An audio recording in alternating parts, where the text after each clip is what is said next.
Welcome back to the Rodcast. We like to call it a freak flag, feel good, fake it till you make it. Ric Flair, woo! 512 Friday edition of the Rodcast. Thank you guys for joining us. Got a lot to get to on the show. More details about the EA Sports College Football video game. We have more player ratings that have come out. We now know who the highest rated player on defense is for the Longhorns. We'll get into that and talk some Texas football, of course. Also, there is a way too early Dane Brugler quarterback evaluation of Quinn Ewers that we'll get to, of course, here on the show. We'll also go behind the burnt orange curtain next segment.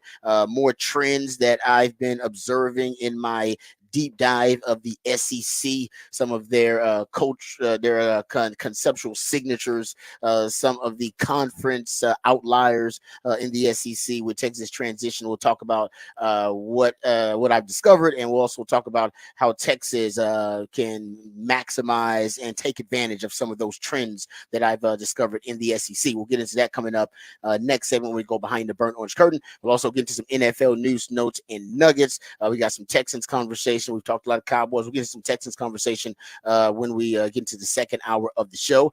Also, there is a particular concept making a come in the NFL with a lot of Longhorn ties and affiliations. So I'll make the connection and we'll get to some football theory in Rod's rant of the day. We also got your usual favorites. We've got what the facts, what the stats. We've got off the record. We got who said that. We got the topic for the big fat poll of the day.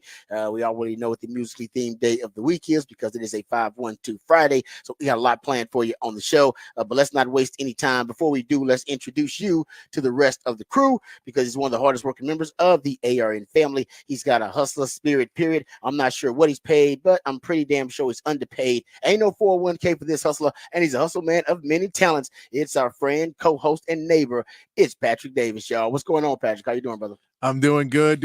Always doing good on a Friday. Ready for the weekend. This is not the long weekend, so I think this is a more relaxed and chilled weekend than last weekend, where then the holiday weekend where you're going out and trying to enjoy as much of it as you could. I think this one maybe a little recovery weekend. Just get back in the flow of things, get us lazy, just sitting around doing nothing. Doing nothing weekend is my favorite kind of weekend now. Plus, I prefer those weekends over the weekends where there's a lot going on and celebrating and I want to celebrate, but also would love to sit around and do nothing because all week I'm running around adulting and I don't want to do much adulting on the weekend. Exactly. Plus, we get the Rangers and Astros series this weekend before All-Star Weekend. There you go. So that'll be a fun one to watch as well. Plenty of good stuff. More Vegas Summer League. We got your starts. Rangers report too coming up. Forgot about that. Thank you for reminding me. Rangers report coming up in at 9 o'clock. Don't forget about that. Yeah, we get Vegas Summer League starts. So you just watch Summer League basketball weekend. There you go. I'm excited for you. Because you are one of the only humans I know that will actively watch. You don't want to see the future of the NBA? I really, I think it is compelling, I'm sure, but I just man, that's a lot for me to. I got a lot. I don't know. I got so much bandwidth, and I don't know if I can get into the summer league. I think you have to have a team and a guy. I got the Olympics this year, so I can't. That's true. I can't emotionally invest in other sports when I got the Olympics. I'm gonna be emotionally invested in sports I care nothing about.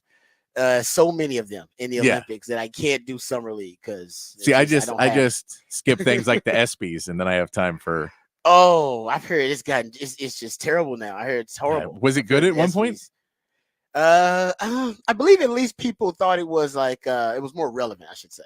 Okay, I could see now that. It's now nobody. I mean, I honestly didn't realize it until I saw it on my timeline that it was even going on. So I saw enough commercials for it that they kept saying this is coming up in here. It's we need to just scale back award shows overall. Scale back all award shows. Think there are too many award shows? There's way too many award shows. way too many. Well, between music and TV and film and you can make that argument. That basically every time someone goes, well, I didn't win that award and I thought I should, and they go, well, let's start a new award show. And we'll base it off of one person who maybe got slighted once. And then that'll be the basis for that one. And then we'll just do that. And then someone will get slighted in that one and they'll start a new award show. Yeah, I mean, I don't know why people. Yeah, you're right. They do have a lot of award shows. I don't watch many of them. The only award show I watch some of the Oscars and some of the the Grammys. I guess I watched some of that just because some of the performances may be really cool.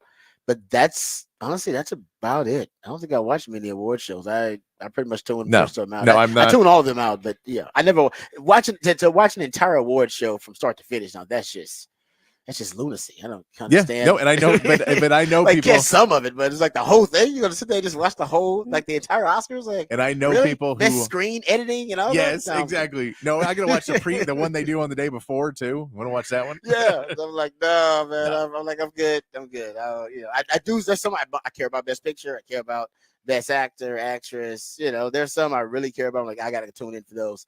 But no, I'm not watching the whole thing. No. I'll DVR it and I'll just fast forward through the rest of it. That's good. Yeah, no, I know people who watch just every award show. Just love the red carpet too. The red. They'll never. The whole thing. It's like it. An event for them. No, I can't do. But some people say that about us in games, right? They do. Watching our entire. You can watch. You mean you can watch a 3.5 hours? Like, yeah, about 3.5 hours of a football game. I'm gonna sit around and watch every second of it. Might actually watch it and rewatch. You think I'm insane? Because Robbie will rewatch the 3 hour and then start tracking it. So trust me, everybody's got their own thing that they're into. That's true. Hours of sports. That is true. There's too many. You would probably say there's too many sports now too. There's too much sports on TV too. You can make that argument too. Yeah, but they want it live. Yeah. But I prefer that. So it's because they want live events though. Live events is kind of the thing that's what all the networks do. They want something. That's why news is big because news is live. Sports live. Yep. They want more things that are live because everybody right now, everything's appointment viewing and you just stream everything when you want it. And that's tough. That's why now they even make you watch commercials on your streaming. It used to be like, you can stream it straight. And I was like, nah, we're going to put a commercial in it now. Forget it. With y'all. $25 a month for you to skip commercials. Like, come on, man. Exactly. You want to skip these commercials? Don't cost you extra. You can't give me crack and then take it away. That's exactly what they did. That's what they did. Rude. Yeah. Oh yeah, I love it. Yeah, but no, trust me. I feel that. I feel that. I understand it. I get it. There you go. Let me introduce my co-host. He's a proud alumni of DBU. He's got more papers than Dunder Mifflin and watches more film than Siskel and Ebert. He is a new Rod, father of Austin Sports Radio, Mr. Rod Babers. Thank you, brother. I appreciate that intro as always. All right. Also, my man Patrick will always have the topic for the Big Fat Poll today. Looking forward to that. That's coming up a little bit later on in the 6 o'clock hour. All right. Let's start with the latest video game player ratings that were released. We were wondering, we had this conversation. We probably had it a couple of times. Who's going to be the highest rated defensive player for Texas on the game? Now we know. It is actually two. They're tied for the highest rating on defense, and it's two transfers, Trey Moore and Andrew Makuba. They're both 89s on the game. So it says a lot about Texas. Their two highest rated players on the game are two guys they just brought in, Trey Moore and Andrew Makuba. The crazy thing is Trey Moore going to start? Yeah, I figure he would. Over who? Baron Sorrell or Ethan Burke?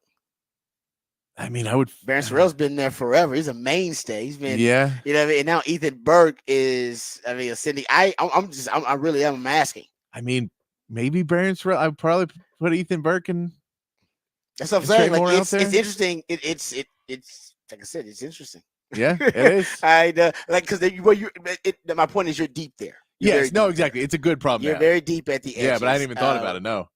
I trust me. I when I saw the rating, I was like, huh. So he's your best defensive player. I'm just going off, obviously, the hypothetical. Let's say that they've really done the research for the video game, which I do. They do some research for it. Some of it is obviously just for promotional and for entertainment purposes. Yeah. But if it just got into, I think the thought exercise of, okay, then he's a starter. If he's a starter on the defense line, because he's the best edge rusher that you have and your best edge defender, then who's not starting on that defense?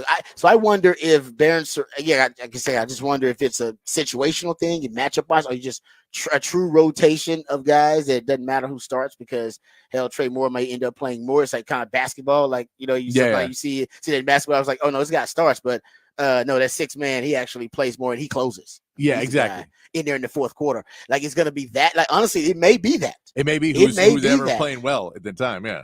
It could, boom. You could. That's exactly it. It could be a hot hand thing. You're like, what? Nah, man, this dude, he just matches up well with this guy. He's whipping him all day. Let's let him go.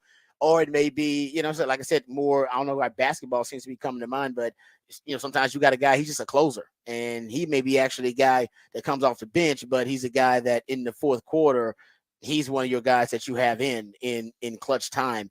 That may be Trey Moore. It ends up playing more than the guy who's a starter. Yeah. Like, I don't know how they're going to do it.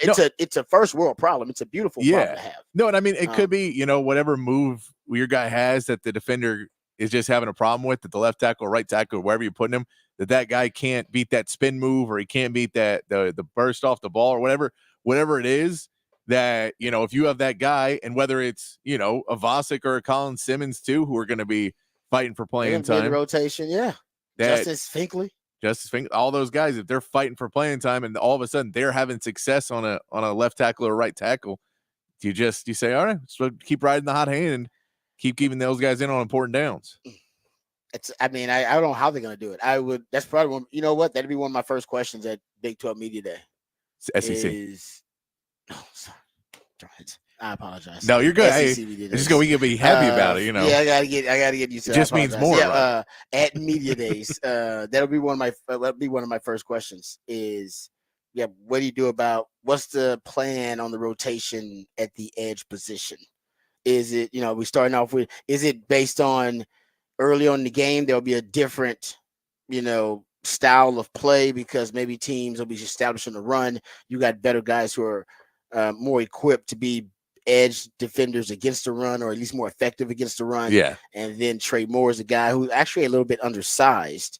And then maybe later on in the game, in the fourth quarter, when your opponent's a bit worn out and they, those legs are tired, that he's a guy that's a bit fresher in the second half, can provide some, some explosion off the edge. And maybe Texas has a lead by then because you get that Sark run, which we've seen, traditionally, Texas gets a lead. Unfortunately, Texas sometimes loses that lead. And it ends up being a little too close to call in the fourth quarter. But he's a guy that if you do have a lead and your opponent has abandoned the run, which we saw against TCU, U of H, K-State last season, and that is the case, he's a guy that when they're in a predictable passing situation, he may have more success than your guys did last season, getting off the edge and making those splash plays, forcing those negative plays, because he's a guy who had double-digit sacks. He's your best natural pass rusher on campus right now. Yeah.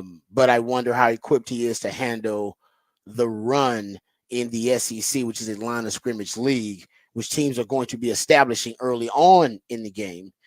But maybe if your recipe works and you do have a lead in the second half of these games, maybe he's the guy that helps you close, because he's, like I said, your best natural pass rusher. You may have other guys who are, like I said, better equipped to stop the run. Run defense. No, I think, and I mean, you may have guys that you're trying to train specifically for those kind of specialties of, we're putting you in because we think you're better at the run, so stop the run.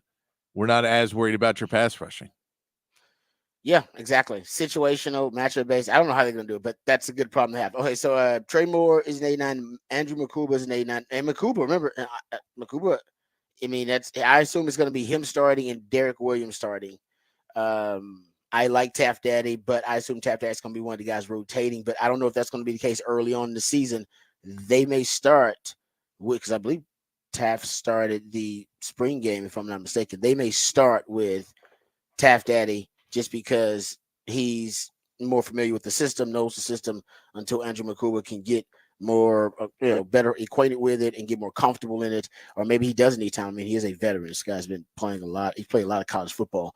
So I don't know how they're gonna do the safety rotation, but that's also a really good problem to have, because essentially they've got three guys that are capable of starting. Yeah, and we know they rotated safeties a lot last year. Probably a little too much for me. Yeah, probably just a little too much. I can tell you, I'd like them to get, I like them to have their frontline starters play maybe 15% more of the snaps. Yes. No, that's, I can tell you, Jalen Catalon did not like how much they rotated him. No, but he couldn't stay healthy, so they He had could that's what he could not. he could stay healthy. But I didn't rotate when I played. I mean, it's a different era though. They play against spread systems, so they play against more Yeah. play. I mean, I get it. But I do think they rotate too much. Even if you're gonna rotate, don't do wholesale. I've talked about this. Don't do wholesale changes. They would rotate an entirely new secondary in an entirely new, defensive front at times when they would rotate guys. I wouldn't do that. I would more, I would piecemeal it and I would do different lineups with some of your frontline starters in there. Try to sprinkle in the rotational players instead of just because I do think opposing offensive coordinators when they see you put in an entirely new lineup, and I'm not saying those guys aren't good, but there's a reason your frontline starters are your starters. Yep.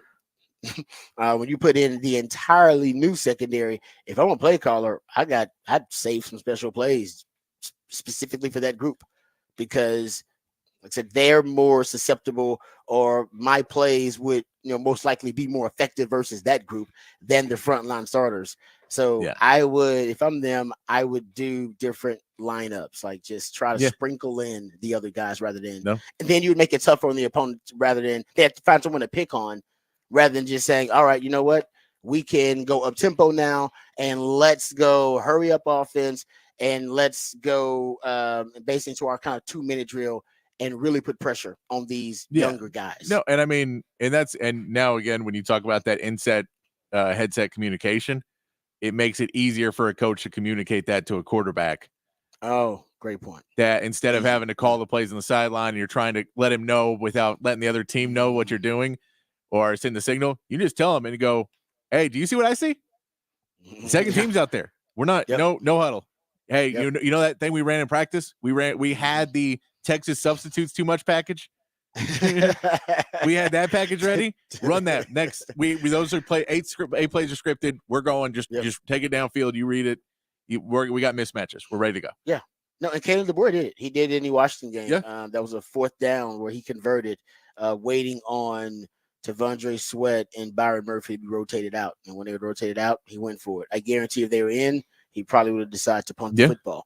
So, coach, I mean, that's just smart. I mean, that's just strategic. No, we saw it in times where teams would hurry up when Tavondre and Byron Murphy were on the sideline because they would see him on the sideline and go, "Do not let them back in the game." It's a distinct advantage for us that 2 guys that are top picks in the draft are now sitting on the bench. Let's don't let them back in, and we'll be fine. We could run the ball 10 times in a row because we just took out 2 of the best players. Yep, no doubt.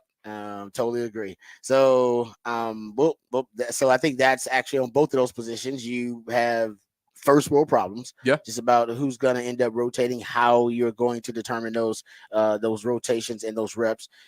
They have Malik Muhammad essentially here as the 3rd highest rated player on the game at 87 for Malik Muhammad defensively from defense here, and 87.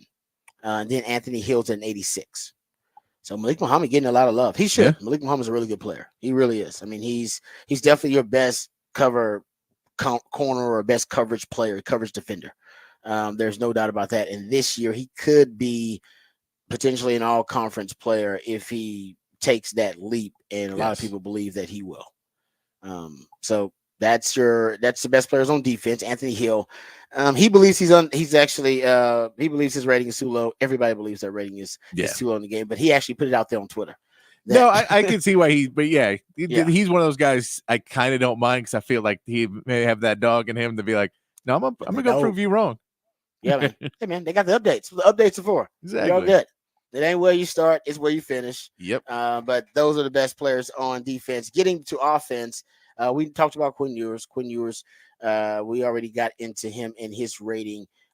6 receivers, though. We know Sark is obsessed with speed. Josh Paterville's 6 receivers have a speed score of 92 or higher. So you got a lot of speed on the field. Yeah. Isaiah Bond is the 88 overall. Silas Bolden and Matthew Golden are 86s overall. CJ Baxter's an 87. It's pretty damn good for CJ Baxter. But yeah, I mean, you got a lot of speed. I wonder what Jaden Blue's speed is. Jaden Blue's speed got to be. I mean, Jaden Blue is probably one of your fastest guys. Just clocked in clock in game speed. I wonder what his speed is because they said 6 receivers have a speed score of 92 or higher. So that's got to be Golden, Bolden, Bond.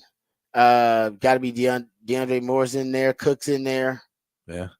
and then Ringo. Am I missing? No, actually, they may put somebody. They put Niblett in there. Maybe he's fast too. I don't know. Yeah, it may. I don't know. Maybe but Ringo's fast. I don't know who the 6 are. Yeah, but Ringo as a freshman, they may be moving. He's a 5-star, so I think they would give him extra love. But they may put him like an 89 because they're not counting. They don't have college game speed yet. Yeah, I don't know. I'm just guessing. I know they show special attention to 5 stars and stuff like that. I know that's a thing. So there you go. That's that's interesting that 6 receivers with a speed score of 92 high, but they know Sark's obsessed with speed. We all know that. I was a little surprised at how high Golden and Bolden were, how high rated those were. Yeah, they really like Golden and Bolden. Which I think they're both going to be really good, but Bolden's highlights. Have you watched some of Bolden's highlights? I watched his highlights, but he's impressed. He's small though. He is a small dude. Like I met him in person. He got that dog in him, but he is small. And Matthew Golden, obviously, he scored 2 touchdowns against Texas. So you're probably right about that. Matthew Golden, Silas Bolden, I'm not surprised because I saw what he did at Oregon State. Maybe Matthew Golden, but they really like him. No, and it's the thing. I like both those guys. I'm curious to see what they do in the SEC. I'm curious what everybody does in the SEC, but those 2 guys at that level of play, what they do there, I'm just because they, no offense to Houston, but Houston's not that school, so Golden was going to excel and be one of the best there, and Bolden at Oregon State. It's good. So they could. Oh yeah, they both easily could. It's a level up. No, it's a level up. No, it's a level up. So I was a little surprised they gave him that much love, but good. I mean, as a Texas fan, that's a positive thing. CJ Baxter, man, he got 87. So essentially, I think that may be on the look at where we can't give them a low rating at running back. They're just producing running backs at a high level at Texas right now. So let's that's true. You're right. That position group period is just you're right about that. They just assume because of the lineage now. It's like all right, they had Rojo, they had Bijan, and they had Jonathan Brooks, and they've had 2 running backs drafted in each of the last 2 drafts because they had Keelan Robinson was drafted. He's technically a running back. I know he was drafted for special teams, kickoff return, but still technically a running back. Tashard Choice also claims Jahmyr Gibbs. Yeah, that's true. He can. Yeah, he can play. Came in too. So in one draft, he had the 2 top draft picks at running back at that same position. Yeah, the 2 first rounders. And then the next season, if Jonathan Brooks doesn't get hurt, he wins the Doak Walker Award. Yeah, he would have back-to-back Doak Walker Award winners if Jonathan Brooks doesn't get hurt too. I believe. I know Ali Gordon was also in it, but I think Jonathan Brooks was on a better pace at the time we got the injury. We know that the highest-rated player for Texas in the game is Kelvin Banks.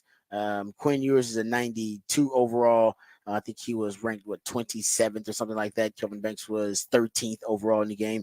All right, so that's basically it. Oh, actually, no, I take it back. Arch Manning. His score was revealed. His rating was revealed, and it's an 87.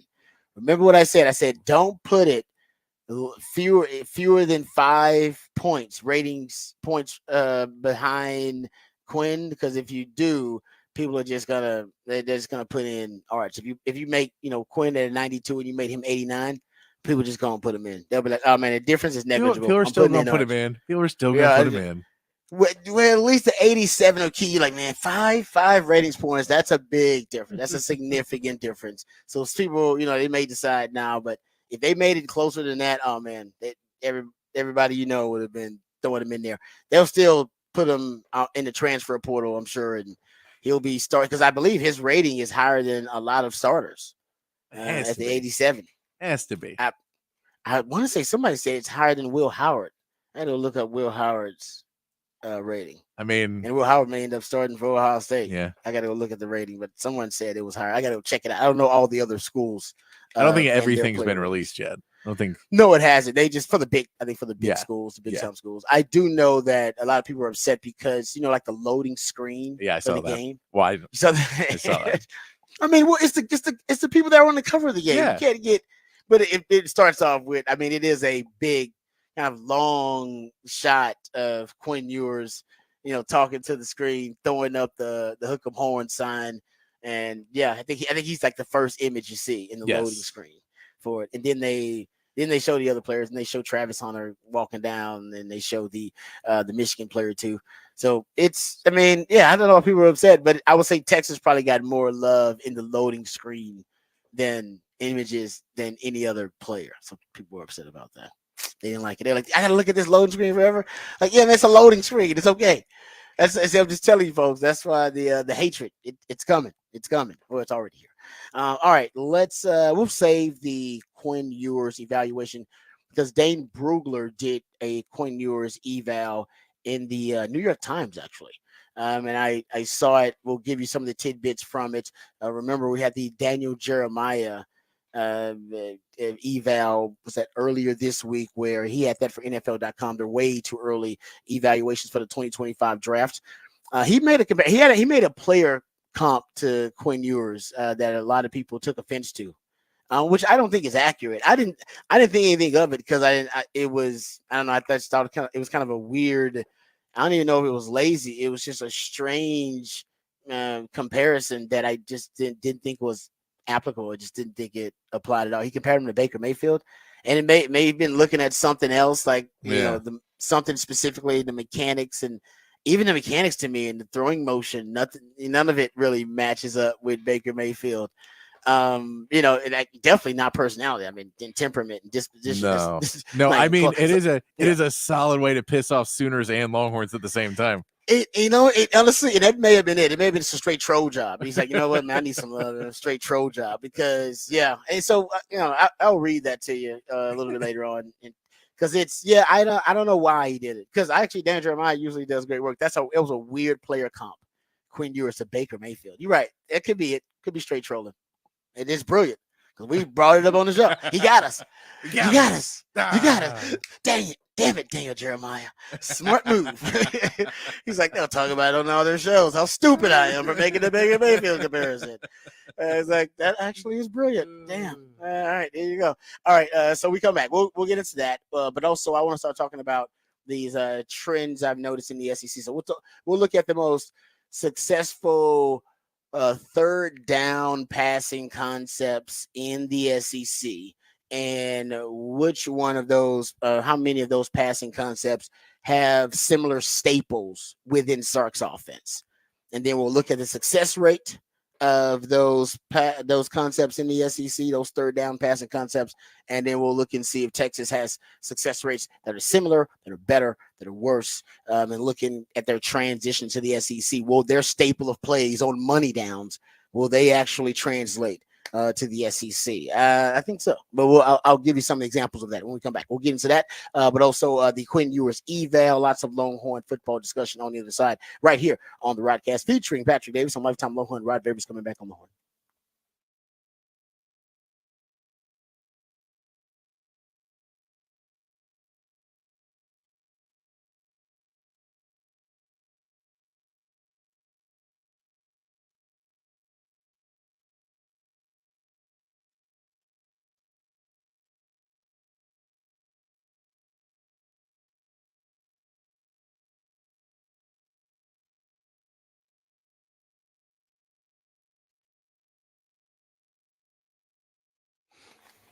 Hey, what's up, folks? Lifetime Longhorn Rod Babers here. Austin is a great city. Yes, even with the traffic. It's still one of the best cities in the country. That's why people keep moving here. That doesn't help the traffic, but it does help the city. The city is thriving, and so are our friends at Ironworkers Local Union 482. Many of the iconic landmarks you're driving by right now, that you may be parked in front of right now in traffic, were actually built and constructed by the skilled craftsmanship of Ironworkers Local Union 482, like the Pennybacker Bridge and DKR Stadium. The folks over at Ironworkers Local 482 don't just go to the office, they build it. So if you're looking for an exciting employment opportunity or a refreshing career change, or you want a new challenge, or you want to feel valued by your employer, right now is the perfect time for you to become a valued member of this prestigious organization, Ironworkers Local Union 482. They're hiring over 3,000 people for a huge project right here in Central Texas, offering competitive wages, competitive benefits, a pension plan. They even offer training for unskilled labor through their apprenticeship program. So right now, it's a great time for you to become a member of Ironworkers Local 482. 482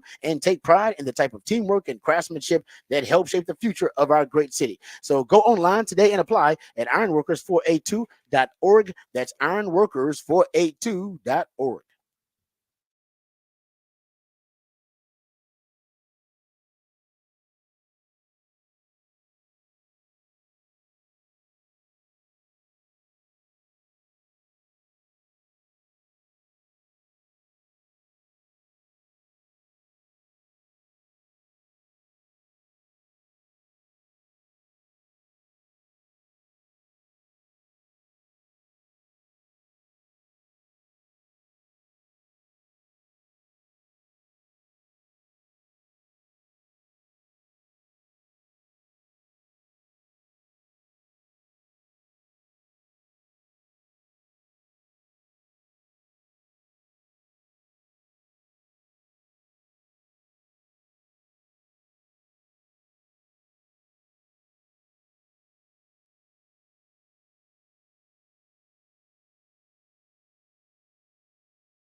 All right, welcome back to the Rodcast. Time to get into some Texas football conversation. Okay, so the Daniel Jeremiah article where he's evaluating Quinn Ewers for NFL.com. And like I said, Daniel Jeremiah does great work. We refer to him all the time during draft season. He wrote this piece, and we read some of the excerpts when he talked about where he needs to improve and what he liked about Quinn and his biggest takeaway from watching film. I did not read the part where he said he reminds me of. This is the section that's kind of blown up because it wasn't. I thought it was a bit ludicrous, so I was like, I'm just tossing that aside. I don't even want to get into that because that'll become the main topic of conversation. And I want to talk about Quinn Ewers' evaluation, not the player comp, which is the salacious kind of way to rope folks in. And so his player comp, I'll just read what he said here. He said, I couldn't come up with a perfect comp for Ewers after studying the 3 games. The first name that popped into my head was a throwback to my younger days as a scout, Kevin Cobb. Or I remember went to U of H, I believe, right? Ended up being drafted by the Eagles, if I'm not mistaken. Something about Ewers' delivery and play style evoked that old school name. However, the more game tape I watched, the more I thought of Baker Mayfield. Both guys have a quick twitch in everything they do, seeing the field, setting up in the pocket, and delivering the ball. There's a moxie and playmaking skill set to build around with both guys. Mayfield has really blossomed in Tampa Bay after bouncing around the league for the past few years. I don't think Ewers is quite as polished as Mayfield was at the same point in his college career, but I do see similar upside and potential. Um, I don't really see it. I don't really see it at all. And I like Baker actually. I don't see. There's some like for Quinn. I never. I think that Baker's more of a grip it and rip it guy. Like I see him actually rip it and put a lot of effort into throwing the football at times. If anything, Quinn Ewers' delivery is described as like it's almost effortless. Like he Yeah. doesn't seem to strain or put a, I mean, that's what's really more remarkable about his. It almost seems lackadaisical at times. That's the criticism, is that he's his golden arm saves him because it's a bit lackadaisical and not refined. Because if he did, it would marry with the footwork, and then it would be more of a, you know what I mean, more of a Yeah. Yeah. deliberate motion. But for him, his arm is so amazing that he still can make every throw on a football field, and even do it with those, like I said, almost effortless, lackadaisical mechanics at times. And Baker didn't really have that, in my opinion. Baker was more deliberate in his mechanics and his throwing in Yeah. the rhythm that he threw. And I think that's kind of the special thing about Quinn. It's like, man, when he does put it together, it's going to be amazing. But I never really see Quinn kind of rip it like that. Like I see Baker do it sometimes. So No, I no, don't I'm know. with The you. the player comp is tough though. I think Jared Goff was a good one. I saw some folks throw Jared Goff out there. Yeah. That's not a bad one. I like the Jared Goff comparison. I don't know if people remember Blaine Gabbert back in the day.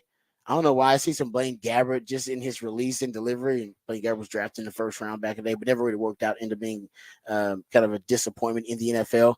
But I see some of that in there. There's some people who throw out the Matt Stafford comparison. I think Matt Stafford, like I said, I see Matt Stafford rip it a little bit more, and with intentional, more deliberate footwork that is, aligned with his mechanics. And like I say, that's the thing about Quinn you don't see. So maybe they're looking at Quinn moving forward and what he could be. And then then you probably could get a Matt Stafford. I like the Jared Goff comparison because Jared Goff, there are times where he can put a lot of velocity on it, but his arm is he's got so much arm talent that he doesn't really need to, and at times doesn't because he doesn't have to. And that's how Quinn is. I mean, Quinn puts just enough on it that what he needs to. I still don't think I've seen Quinn. There's a couple of times where he's outside the pocket and he's scrambling and he's making the throw like to AD Mitchell, like in the back of the end zone, Yeah. something. Yeah. And I've seen him just put everything, all of the velo on it, like everything he's got on it. But most of the time, I love him because he's a touchback. That's why he's great in the intermediate passing, not necessarily in the deep ball, which he's getting better at, but in intermediate, he's amazing because intermediate is mostly touch. Yeah. Right? It's like how much touch can you put on it? Sometimes you got to put a lot on it, but it's mostly touch. I got to get it over a linebacker, got to drop it in the bucket, over the linebacker, in between the safety. I got to get it in the seam, so I gotta get it around basically like around the head of that linebacker, drop it right over his head in coverage.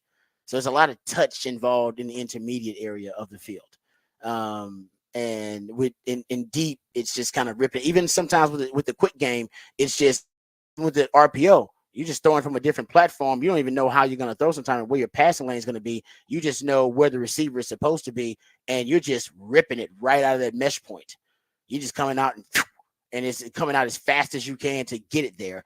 Even sometimes there, you're putting more on it than you are in the intermediate game. Because like I said, there's more touch involved there. So I don't know if there's an accurate player comp for Quinn. I think he is pretty unique in that. I'll give Daniel Jeremiah that. I don't have an accurate player come for him. No, no. It's I not one mean, that just stands out. and I think there's also that world of what we're hoping Quinn is this year is where we're trying to put the player comp as opposed to putting it if he went out of the draft, if he was in the draft this year, if he had left and not Mm-hmm. stayed, then I Yeah, think that player comp is different than what we're going to try and put him with because that player comp is not necessarily as good. yeah. No, which I just it is. I mean, I don't really have one, but he does have a generational arm. He has had a great. I think when you make compare, people bring up Matt Stafford and they're bringing up Jared Goff. Those are guys who were drafted number one overall. Why? Arm talent. Yeah. I mean, just superb arm talent. Quinn Ewers certainly has superb arm talent. But yeah, player wise, like I said, it is tough. Like it, yeah. I mean, because he's not, because in his physical frame too. A lot of those guys are thicker that I'm thinking about too. The quarterbacks that I think they're a little thicker than him, and Yeah. he's a little. I'm not saying slight, but he's not the biggest quarterback, upper body wise or lower body wise. He's and I think that's actually something he's trying. I think he's gained some weight, over the years trying Yeah, because he to. lost all the weight before last year, and then now he's trying to put Yeah, on muscle and put on good weight. yeah, because they don't. Nobody wants a quarterback that's light in the butt. You don't. No. No, and I mean, he's Even got with to stay Tua put on some weight. They were like, "No, I need you to be more sturdy, man. You got to be yeah. sturdy in the pocket." Well, Yeah, no, apparently Tua lost a bunch of weight this offseason. they lost it, and like I said, yeah, I don't know if I like that. I think I want you because he was healthier, right? When he's a little heavier. Yeah, Was I not mistaken? Like that was, but it's more the system. I understand it's not really, and him learning was it judo? Was it judo or taekwondo? yeah. It's all One of those. the martial arts he Yeah, learned. it's And it helped every him quarterback fall. trying to figure out the way to stay on the field and still be able to play at a high level for the entire game. So not put on too much weight that you're kind of getting bogged down and slowed down by it, but also be able to take a hit or Yep, exactly. just any To of take that. a And I licking think and keep on ticking. and that's where Quinn Yeah. lost all the weight because he was going, I was too slow. So he lost some weight so he get a little bit quicker and faster and felt better. And now he's okay, but now I got to put on weight because everything hurt more last year. Yeah, and yeah, you're right. And yeah, Tua lost like he said he lost like 20. He said he lost like 25 pounds. Oh, You yeah. know, Cause so he said, I remember watching the Dolphins where they were "Oh doing man, clips of them at ugh. the voluntary workouts. And all the players were talking about how they don't like skinny Tua. No, you don't. You don't want a skinny quarterback. You No, want but your quarterback to actually have a little junk in the trunk. You want your quarterback to be built a little thick, a yeah. little, have a little thickness to him. That's just, I think I'm with you. I don't know. In your mind, it makes you think there's more stability. They're more stable, so they can avoid injury more, durability. And honestly, Quinn's a little light, and durability is an issue. Yep. But I mean, Sam dealt with the injuries too, and well, Sam was But I trying don't to know. run I over mean, it people like is a apparently fullback that's too. a new trend is because we know Lamar Jackson said he lost weight. Yes, he did. He said he wanted to be lighter, and that's scary because yeah, you're right. He lost some weight. I remember that. Yeah, So I don't know I if don't know. that's a Yeah, new trend that guys are trying and get lighter now. We know Patrick Mahomes is not following that, and he's he's got that dad bod he working. It's got it, and hard. he It's a don't care. hardcore dad. He don't. I think he won. Didn't he win Best Male Athlete of the Year at the I ESPYS? do not I know. don't know why I would know I that. don't know. Look at yeah, she's like, Don't I don't know. know, and I'm not looking it up. I'm not even gonna grab my phone and look it up. Not doing it. No, but you're right about that. It's Patrick Mahomes. He does. He defies a lot of the I don't know traditional views and perceptions Yeah. of the elite athlete. Because yeah, you see him with his shirt off, you go, there's like no definition at all. No. And I know he works hard. You know he's in great shape. I mean, he has to be. Yeah. But like, there's no definition to the upper body. He's got that in season body where it's like, especially in baseball and basketball because they travel so much that you'll see like the body everybody has going into the season. They're super lean and cut. And by the end of the season, it's not because you're on the road all the time. So you're just eating room service at 2 a.m. and you're doing so like you just your body's not the same at the end of the season as it is at the beginning. That's true, but his body I think looks like that. No, but I'm all the saying time. no, but that's my point. Is Patrick Mahomes has end of season body at the beginning of the Oh season. yeah, okay, yeah. I got you. He's got into see the body all the time.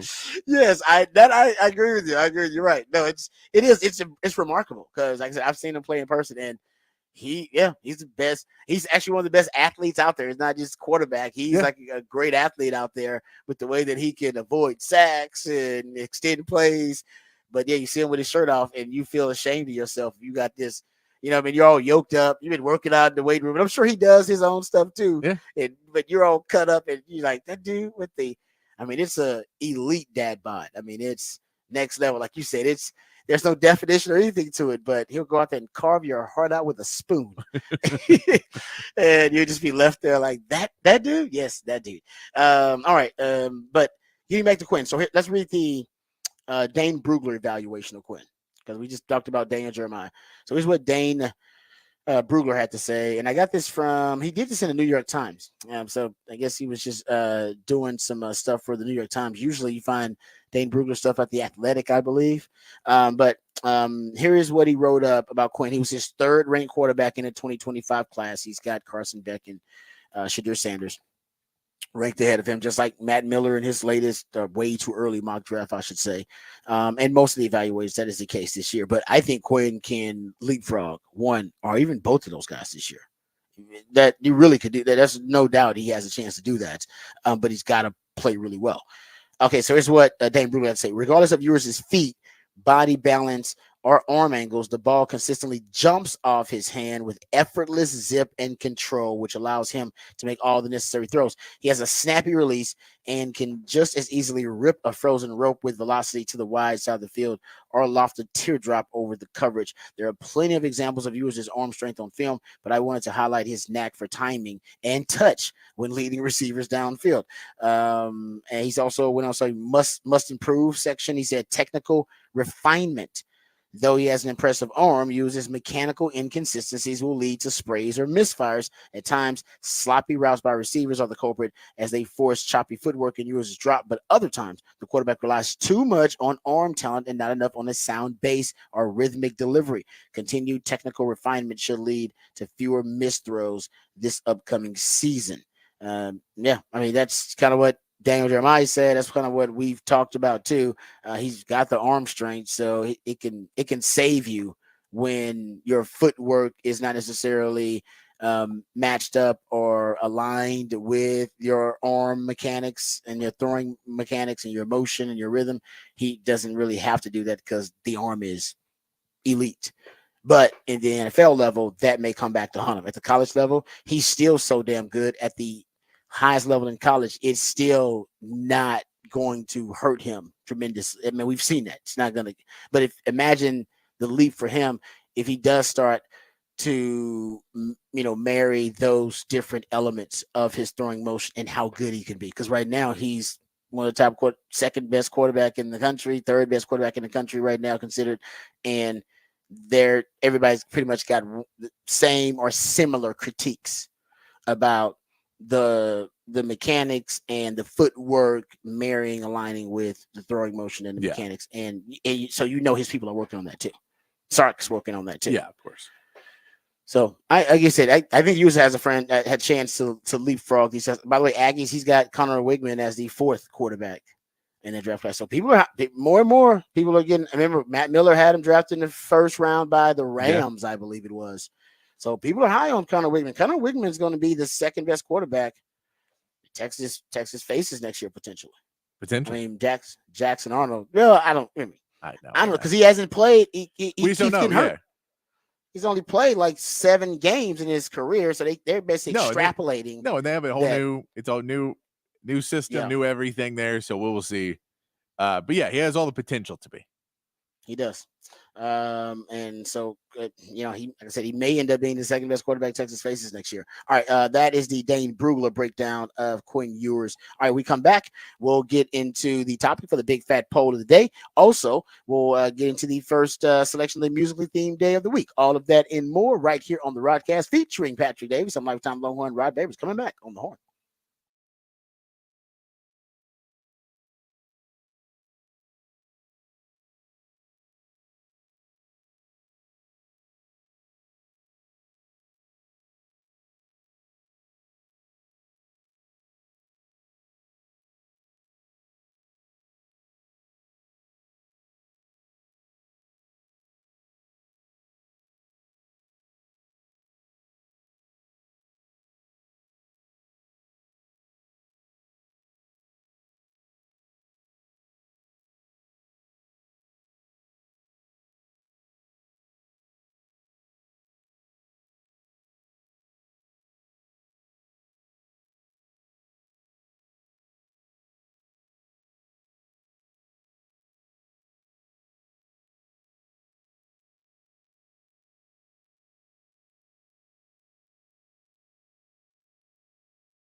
Back here on the Rodcast on a Friday morning, and that means it's a 5-1-2 Friday, playing your local music you can go check out around town this weekend. And this is Jake Andrews. Jake Andrews, one of the better guitar players in town, really, really good guitar player, been around for a long time, playing Saturday at Continental Club. Go check out Jake Andrews, always a good show with Jake.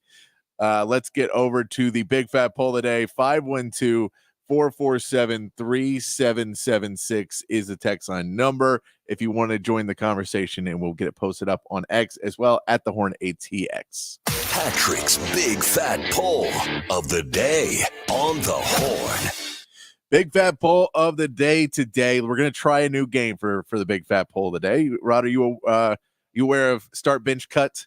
You ever play Start Bench Cut? Yes, yes, of course. So No we're going to play Start Bench Cuts, and then on the poll online, we will say, who do you cut? So I think that is always the hardest question of a Start Bench Cut. Okay. A lot of times is who do you cut? So we're asking who do you cut? But we're going to go with Dallas Cowboys running backs. Because there's we keep talking about what they're going to do in this offseason, keep reading more things about position groups and where the Cowboys rank in that with their running back core. So we want to look at the Dallas Cowboys running back group and ask you, start bench cut, Ezekiel Elliott, Deuce Vaughn, and Rico Dottle. Start bench cut. If you have to get rid of one of them to make room for another running back, who do you start, who do you bench, and who do you cut? Zeke, Deuce Vaughn, Rico Dottle. Yeah. Oh man. I guess honestly, you probably should start Rico bench. No man. This is what normally when we play start bench cut, you have three really good players, and it's really hard that you have to cut one of them. This one, it feels like you could cut any one of the three and it wouldn't kill you. But also, I'm with you. I have Rico Dottle starting. I'll probably bench Zeke, and I'll probably cut Deuce. And I think I game. bench Deuce and I cut Zeke because I think Zeke is much more replaceable type player. I think he is I don't disagree with that. And I think Rico Rico at least could do more of what Zeke does at this point. And so potential wise, I'm going to say if I need two running backs to go and I know what one of them is, and I don't really know the other two could show up and be special, then I would cut Zeke. But I want to know what you guys think, because I know there's Cowboys fans out there who think that's sacrilege, but they also don't want to cut Rico and they don't want to cut Deuce. But if you want to bring in another running back at some point, then who do you start, who do you bench, and who do you cut? And then we'll ask you online, who do you cut is our question. Zeke, Deuce Vaughn, Rico Dottle is the question for the big fat poll today. It's you could say you start Zeke because he's got the experience, and then I think Rico has to be the guy you start solely in the fact that he is the guy that you've been building as this potential breakout guy, similar to what you did with Tony Pollard. You built him up as to be the guy, and then you put him as a bell cow, and that probably wasn't the best coming off an injury. But at the same point, he's a good running back. He got paid this offseason. So he's you clearly built him up. That's what you've been trying to build up with Rico. I still don't think from what I watched last year, he didn't see holes. He just kind of ran where the hole was supposed to be. And so there wasn't ever that hesitation of seeing, which works at points. When the hole was there, he was really good because he burst through it. But that's not always going to be there. And so if your offensive line doesn't give you that hole, what does Rico Dottle do? I think Zeke's better at finding it, but the problem is it takes him a little bit longer. He no longer has that burst anymore. So by the time he hits it, he's already getting touched and then can only get a couple more yards. And then Deuce, we just haven't really seen put it together. He had that, I believe, that one preseason game where everybody thought steal of the draft, Deuce Vaughn. And then he had two more preseason games where that was no longer the case. Once teams game plan for him a little bit more. But, he's got another year in the system now. He's been able to change his body up a little bit more for the NFL. They maybe have some more packages they've been able to put together for him and use him in different ways. I think they have to be able to use him this year. I don't think you can afford to have a running back on this roster that you don't use anymore. I don't know if that's a viable way for the Cowboys to go through this season. Yeah, Cowboys running game is just going to be below average.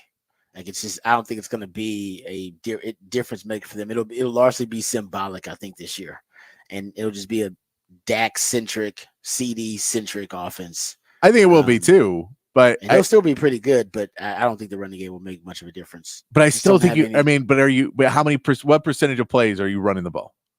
They'll still try to maintain some balance, Yeah. but you can't go with something that's totally ineffective. So I think it'll be complementary to the passing game ultimately, rather than like true balance. Yeah. It'll just be there to complement. I mean, what unless Rico Dowdle just has a breakout season and we've all severely underestimated him. And I don't think that's the case. I think he's No. a good player, but I don't necessarily think he's going to be a great running back for them. And we know what Zeke is. You know what Zeke is. I know what Zeke is. Yeah. We don't know what Deuce is, but I mean, do you want to just bet on Deuce? I mean, you should give Deuce a shot, though. You should give Deuce a shot. I mean, and I think your best possible case scenario is Darren Sproles, who had a good career for a long time, but was definitely never the guy that you were like, Darren Sproles is going to carry us. No, he was a complimentary boutique player to an already established run game, and that's what Deuce should be. Deuce can't be your main course, running back, like your feature back. He can't be that. So I'm with you. It's a tough game. Right now, I'd go with cutting Deuce, and I think I'd bench Zeke, but I could easily flip those. I could flip those too. I could flip them just like you. I really could. I cut Zeke. But right now I'm not passionate or adamant one way or the other with those guys, because that's why the game is essentially the hypothetical here is so tough, because I don't really care either. I don't think either one of those guys is going to end up making a difference for the Cowboys. It's going to be Rico Dowdle. If Rico Dowdle doesn't take a leap this year, that running game is going to be one of the worst in the NFL potentially. There you go. Yeah. There you go. All right, good stuff there. We'll get into the topic for the Big Fat Poll today a little bit later on the show. We come back. We'll get into some NFL nuggets. This was a surprising stat I found about the Houston Texans. And they got to improve on this, or they will not have the year that everybody is anticipating from C.J. Stroud and from DeMeco Ryan. So we'll get into that. Also, we'll get into Rod's rant of the day. That's a little bit of football theory. There is a concept making a comeback in the NFL, and there are all of these ties to Longhorn players throughout the years. So I want to get into that too a little bit later on, and we get to Rod's rant. So all of that and more when we return right here on the Rodcast, featuring Patrick Davis. I'm Lifetime Longhorn. Rod Babers coming back on the horn.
Welcome back to the Rodcast. It is a 512 Friday. That's when my man Patrick plays jams from local bands and artists, very talented human beings who you have a chance to catch live right here in the ATX. Who jamming right now, Patrick? This is the Past Lives, and they are playing Saturday at Hotel Vegas. Nice. I like that. All right, my man Patrick, always hooking y'all up for a 512 Friday. You can look cool in front of all your friends, act like you know where all the cool bands are playing over the weekend. Also, he hooks up with a topic for the big fat poll of the day, which this one probably should depress a lot of Cowboys fans. Give the folks the topic for the big fat poll of the day, Patrick. Topic for the big fat poll today: start bench cut Zeke Elliott, Deuce Vaughn, Rico Dottle. What we're posting up, it's up there now on the Horn ATX on X. You can go vote on who you would cut out of Zeke, Deuce Vaughn, and Rico Dottle. If you want to send us on the text line 512-447-3776, you can send all three: start bench cut Zeke, Deuce, and Rico. Yeah, Cowboys. I'm sure going to do something else. They'll. When the cuts are made, the final cuts are made, there'll be running backs out there, available. I'm sure they'll do something, or they still can trade for someone. Yeah. They really could. So that's something else they also could do. They can end up trading for a running back, which I still think trading for the Texans. Trading with the Texans, I should say, because I think the Texans could be one of those potential teams. Matter of fact, they've already made a trade with Brandon Cooks thing. That was a trade they made with the Texans. So I think they could look at that, but the Cowboys got to do something. The running back position right now, I think maybe I haven't looked at every team's running back position. I can't imagine there's a running back position on a team that's worse than the Cowboys position. Running back position. Yeah, because even teams like the Giants lost Saquon, but they brought in Singletary. Yeah, you know what I mean? Exactly. Right? It's like everybody has at least, someone, either they're a proven commodity. And I know Zeke is a proven commodity. Well, we can maybe that Raiders lineup with Zamir White, who is Zamir White. Zamir White was selected. We were telling the betting odds that more people were betting on him to set the rushing record. No, you could. Hey, you know what? Maybe it is the Raiders. Yeah, you could be right about that. I don't know. I haven't. Like I said, I will admit I have not studied every backfield in the NFL. But like I said, the Cowboys' backfield is among the least talented, and I think like one of the least explosive and dynamic backfields in the NFL. It's so unimpressive to me. But Dak and the passing game last year was elite, and you got to stop the passing game. So that should open up the running game. It should. Just because you're going to double team CD, you're going to, keep two safeties deep because, Dak and Jake Ferguson, they have a great connection, so you can hurt you with the seam. And hopefully Brandon Cooks is a true number two. The passing game, if Dak just picks up where he left off last year, it's so good. You better back up your safeties and you better roll coverage and allocate resources to CD. That should leave you at least with a lighter box if you're the Cowboys, and you should be running against lighter boxes. You shouldn't be running against stacked boxes. And lucky for Dak, he does not rely heavily on play action. Well, yeah, it still will work, but you're right. People just won't respect your running game as much, so they won't put extra guys in the box, which won't make it. They won't give you man-to-man looks. Yes, pretty much on the back end a lot. So I do think that. Oh man, the Cowboys got to make a move at running back. They know that. Yeah, I think they do too. But they also need to sign They got a lot of things they need to do. They got a checklist. There's a long checklist for the Cowboys. They should. You know what? Then I would say the month before the season, whenever that, they should be really busy. Because they got the Dak thing, the CD thing. Running back, as we talked about, you should be making a move, a trade, or picking up a running back when the cuts are made. Cowboys should be one of the busier teams that are kind of right before the season, getting stuff done. And they do like the last minute. Jerry always says it, the deadlines make deals. So he likes the drama. I think pretty much. Okay, let's there you go. Topic for the big fat poll today. This is already posted on the X account at the Horn ATX. So thank you very much for that, Patrick. All right, so let's get to the Horn headlines first, and then we'll come back and we'll dive into some of the other NFL nuggets. I got a Texans. I didn't realize this. It's a Texan stat that once again shows you this team definitely overachieved last season. And I have no idea how they would end up winning that many games, winning the division and winning a playoff game with a rookie head coach and a rookie quarterback and all the injuries that they sustained as an organization. And then on top of this stat that I'm going to give you coming up. But first, let's get updated and educated, informed on all the top stories today with Patrick Davis and the Horn headlines. All right, your Horn headlines brought to you by Top Gun Rentals and Lawn Equipment. In the MLB, the Astros got the win over the Marlins 6-3 yesterday and swept their series 3-0. Jake Bloss pitched 4 innings in his second career start, allowing 2 runs while striking out 4. The bullpen got it done the rest of the way, striking out 7 more and getting the Astros record up to 49-44. Yordan Alvarez missed the game after leaving Wednesday's game with right hip tightness, but in good news, Kyle Tucker was involved in pregame activities for the first time since his shin injury on June 3rd. The Rangers and Astros will begin their weekend series today, renewing the rivalry in Houston while Arlington gets ready for All-Star Weekend. Albert Haney will take the mound for the Rangers with a 3-9 record, and Hunter Brown gets to start for the Astros after getting his record up to 6-6 on the season with a streak of quality starts. The Rangers can make some headway in the AL West Division race as they are only 5 games behind the Astros and cut that down with a series victory this weekend. That is your Horn headlines. All right, thank you, Patrick, for the Horn headlines. Appreciate those. There's also a there's a ranking head coach SEC head coach rankings by CBS Sports that I also want to jump into.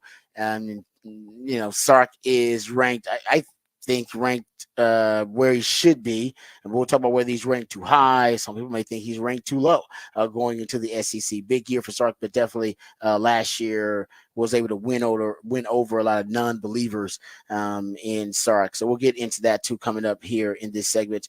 Okay, so I want to talk about and we'll get into some other NFL topics when I get into Raj Rand. If we don't have time for it, we'll push it to the next segment.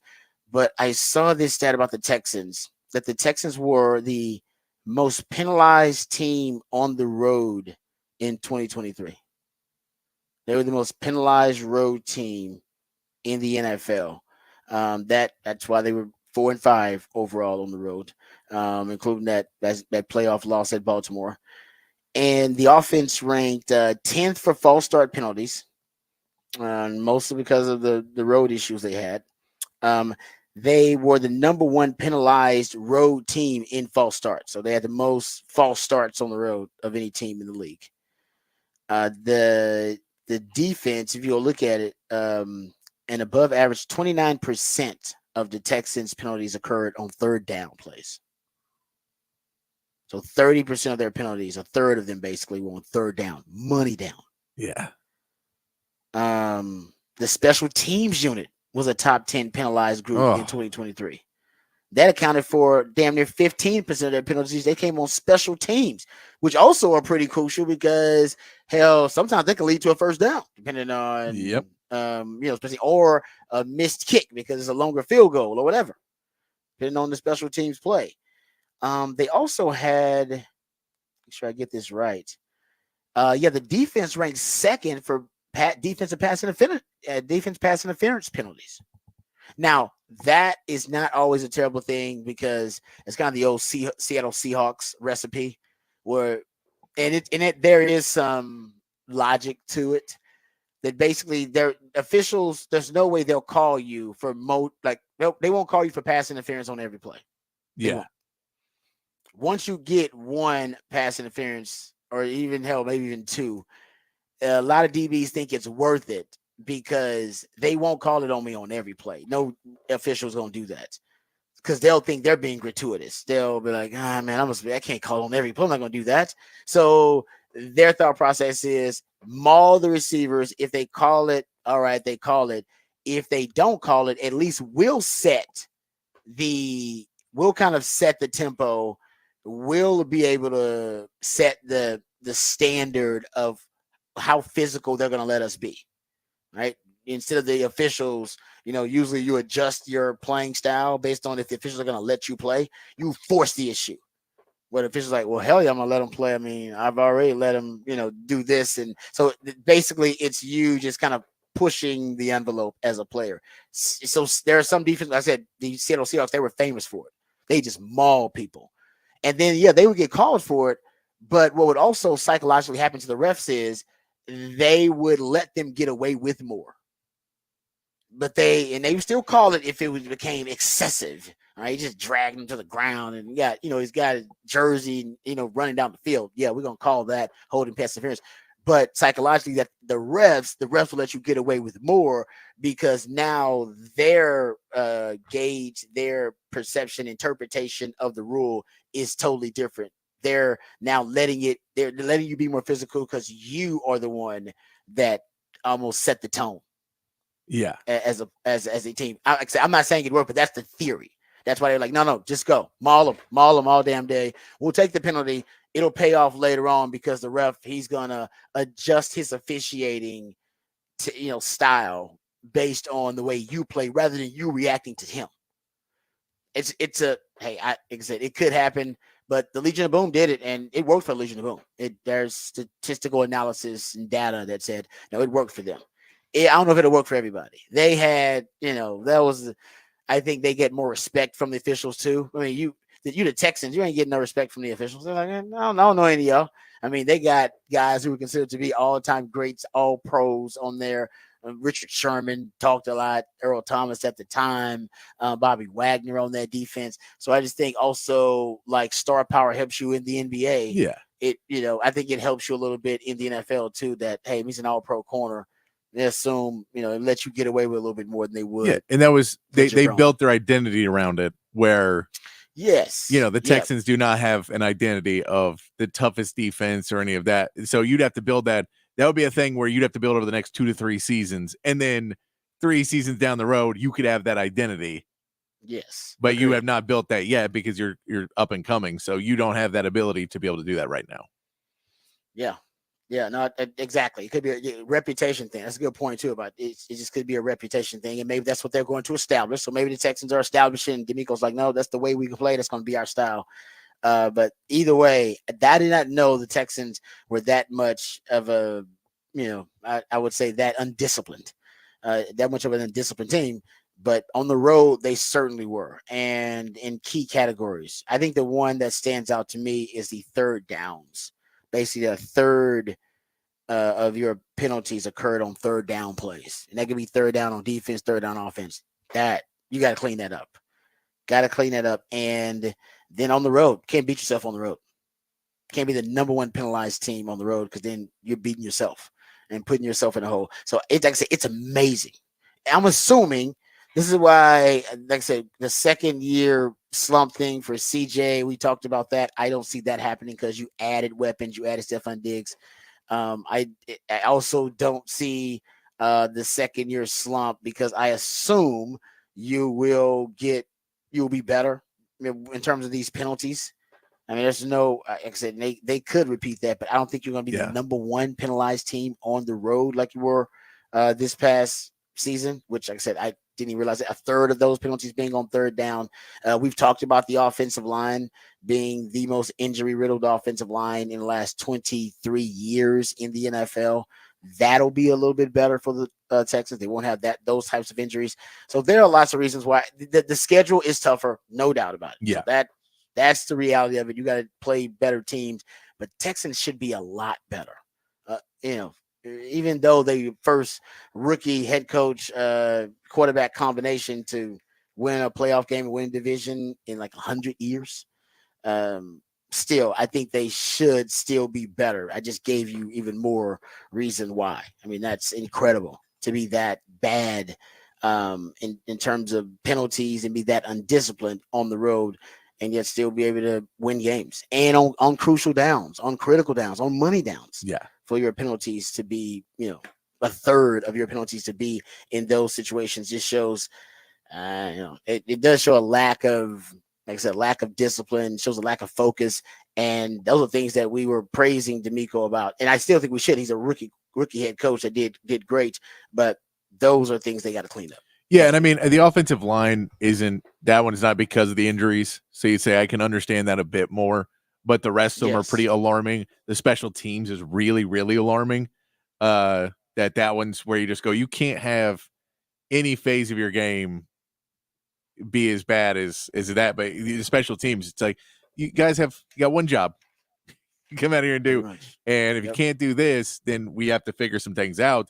But I agree with you. I think D'Amico, it is one of those things you're going to be watching out for this year with the Texans for sure. Is can D'Amico as a second year head coach now, and a second year offensive coordinator, and a second year defensive coordinator, and all everybody now is in their second year of doing it.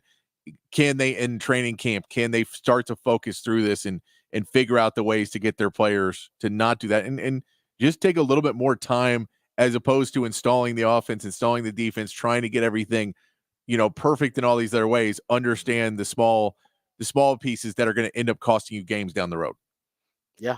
No, I'm with you. I didn't realize that. I was just doing a Yeah. little bit of a deep dive, and even as a fan watching it now, I'm thinking about it, and I do remember them being a highly penalized team on the road. Just didn't realize they were the most Yeah. penalized team. But you're right about the O line, the false starts thing. That's because, and I've given you guys these stats before. That's because they had the. If you look at adjusted games lost, which is a cumulative metric that basically looks at injuries and how injuries impact your team, the Texans had the most adjusted games lost on the offensive line since 2001 at 82 offensive line adjusted games lost. That's the most in the NFL since 2001. So that is, I think, a big contributor to the false starts and those issues. You're playing a lot of different combinations, so that should get cleaned up. The third downs, though, I would love to see how many of those are on the offensive line on offense and how many of those are on defense. And maybe I'll try to find that information, but that would be the question, because then you can, if it's defense or it's offense, then you can kind of go straight to the offensive coordinator. If it's offense, I'd be less concerned because we just talked about the offensive line. As long as they're healthier, you should have more continuity. If it's defense, yeah, I mean, depends on who on the defensive side of the ball, right? The penalties are on. That's kind of what you go to individually. And then if it's kind of divided up against a unit, then I think it could be more of something that the players are being taught, whether they're trying to get a jump on the ball, whatever those penalties are, could be the pass interference penalties on third down, which also that would be troubling because that's an automatic first down on defense. So I don't know exactly how the penalties would be categorized when they decide to do the study, but I think that's the way to approach it if you're D'Amico. And I'm sure that's what the Texans are doing. All right, I want to get to the head coach rankings here as well. There was CBS Sports had an SEC head coach rankings list earlier this week, and I was looking through it, and actually I thought it was pretty accurate. It's a couple of things that I would change. So they have Kirby Smart as the best head coach in the SEC. Totally agree with that. Kirby Smart and Georgia are right now they're the apex predator, as we were talking about the other day. They're the apex predator in the SEC. Second, they got Brian Kelly. Third, they got Sark. They got Sark as the third best head coach in the SEC. They got Kalen DeBoer fourth on this list. And then they got Lane Kiffin fifth. Mark Stoops is sixth. If you want to know where the Aggies, Mike Elko is ninth on this list. They got Mark Stoops sixth, Eli Drinkwitz seventh, Josh Heupel eighth, Mike Elko ninth, Hugh Freeze 10th, Brent Venables is 11th on this list. And then they got Shane Beamer 12th, Billy Neighbors 13, Sam Pittman 14, Clark Lee 15, and Jeff Levy is 16th ranked head coach in the SEC in their power rankings. I would probably put Kalen DeBoer ahead of Sark. He's beaten him twice head to head.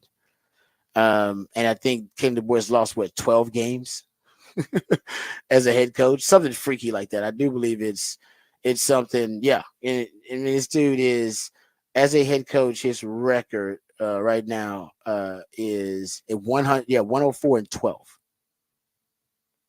and he's had quick. And we've seen that at multiple places, right? It's not like he's just, been stockpiling those wins in one place. He's been at the lower level at Sioux Falls, Fresno State, Washington, and now we'll see if he can do it at Alabama. He will have to do it without Ryan Grubb, who's been his longtime OC. Was with him. I think he was with him during his Sioux Falls days. Like they were together for a long time. Now he's the offensive coordinator for the Seattle Seahawks in the league. So we'll see how Kalen DeBoer adjusts to that, how he adjusts to going to the SEC. He's used to doing more with less. Now he's got to do, more with more there at Alabama. But I probably would have him ahead of Sark, but I'd have Sark in the top 4 still. I mean, that's probably the only adjustment I'd make. Because, like I said, and you can make the argument either way. But, man, head to head, it's got to mean something looking at Kalen DeBoer. And one thing I do, I think for Sark this year, for his next leap, right, as a coach, for his evolution as a coach, the one-score games is something I want to see Texas improve on this year. Right, those one-score games they got last year. You were 3-2 in those one-score games, and you were 2-5 in the 2 years prior to that. And so in 2021, Texas was 2-5 in one-score games, 2-5 in one-score games in 2022, 3-2 in one-score games in 2023. You're gonna have, I mean, at least based on recent history, at least 5, 6 one-score games, 5 one-score games in SEC play. So how Texas does those one-score games is going to be crucial. Right now, Texas, like I said, Texas last year was 3-2. You get 5 of those, going 4-1 in those games. I think that puts you kind of in the SEC title game. 3-2 would be fine too. That would mean you'd probably end up with 1 or 2 losses. But that's what I want to see Texas improve on. The one-score games for Sark. For Sark, that's going to be big on watching. And the blue chip teams that Texas plays. Texas will play 5 teams that qualified for the blue chip ratio, basically at least 50% of your roster being 4- and 5-star recruits. Texas has played in Sark's first 3 years at Texas 5 total teams in 3 years combined who qualified for the blue chip ratio, and they're 2-3 versus those teams. So these are teams that have as much talent or like talent like Texas. Washington last year, they didn't even qualify for the blue chip ratio. Oklahoma State will never qualify. No team in the Big 12 would ever qualify for the blue chip ratio except Oklahoma. No team. They just don't have enough talent. They don't recruit to that level. In the SEC, you're gonna end up playing 4 teams in SEC play, 1 team in Michigan outside that meet the blue chip ratio this season. The 5 teams and 5 times you've played a team who met the blue chip ratio in the 3 years that Sark has been in Texas, you're 2-3 in those games. So that's you're going to face more of those teams. Yeah, you'll face the teams that overachieve. Oklahoma State's that in the Big 12. K-State's that in the Big 12. You'll have some teams like that in SEC, but you're also going to face the big dogs that recruit just like you. Florida may not be a good team, but they're going to have more talent than any team in the Big 12 that's not Oklahoma and it's not Texas. Let that sink in. Yeah. Like that, you know what I mean? Like they'll be a bad team, but they'll have more talent than any team in the Big 12 in terms of blue chip ratio, in terms of their recruiting, that's not named Oklahoma and Texas. So it's just I want to see that from Sark too, beating teams that talent-wise are on your level. That I think is the next jump for him to become the best head coach in the SEC. Yeah, I mean, I think for in the SEC, it's going to be crucial. We can get into this a little bit later on. It's really the clutch gene of Quinn, right? When Quinn is in that situation, for a fourth quarter comeback or a game-winning drive, that's when Quinn puts the cape on, shows that capability, and I think if he does, he'll end up kind of leapfrogging some of the other quarterbacks in front of him and showing he can end up being in the conversation to be the top quarterback taken. But in those one-score situations, when against those blue chip ratio teams, those really big games, that's when Quinn's got to shine. And if he does, Sarko look better for it. Sarko elevate, and so will Quinn. All right, there you go. So we'll come back. We'll get into Rod's rant of the day. I was doing a little bit of research because I saw some guys getting their Hall of Fame jackets. Andre Johnson got his Hall of Fame jacket. I think Julius Peppers got his Hall of Fame jacket. It's really cool. The videos they show them and they knock on their door. Guys get emotional. Sometimes their wives or kids answer the door. Say go get dad. It's a really cool moment. And I was thinking to myself, like, man, so who's the next Longhorn that's gonna go into the Pro Football Hall of Fame? So I'm thinking about that, and then end up getting into another basically getting going down another rabbit hole as a result of that detour and getting into that digression. And then I got into a different conversation, or at least a different analysis, a different research. I started looking at a certain player, and which led me to a certain concept, which led me to a lot of Longhorn connections. So I'll explain that when we come back on the Rod's rant of the day, right here on the Rodcast, featuring Patrick Davis on Lifetime Longhorn. Rod Babers coming back on the horn.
All right, welcome back to the Rodcast. Time to get into Rod's rant today. So I was watching the videos of the players getting their Hall of Fame jackets. Really cool stuff.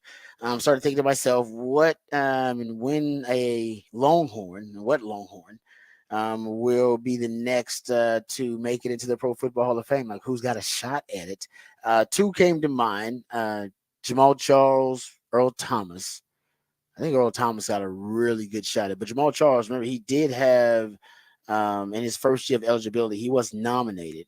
So, and that was in 2023. So it is good to be nominated in your first year for the Pro Football Hall of Fame.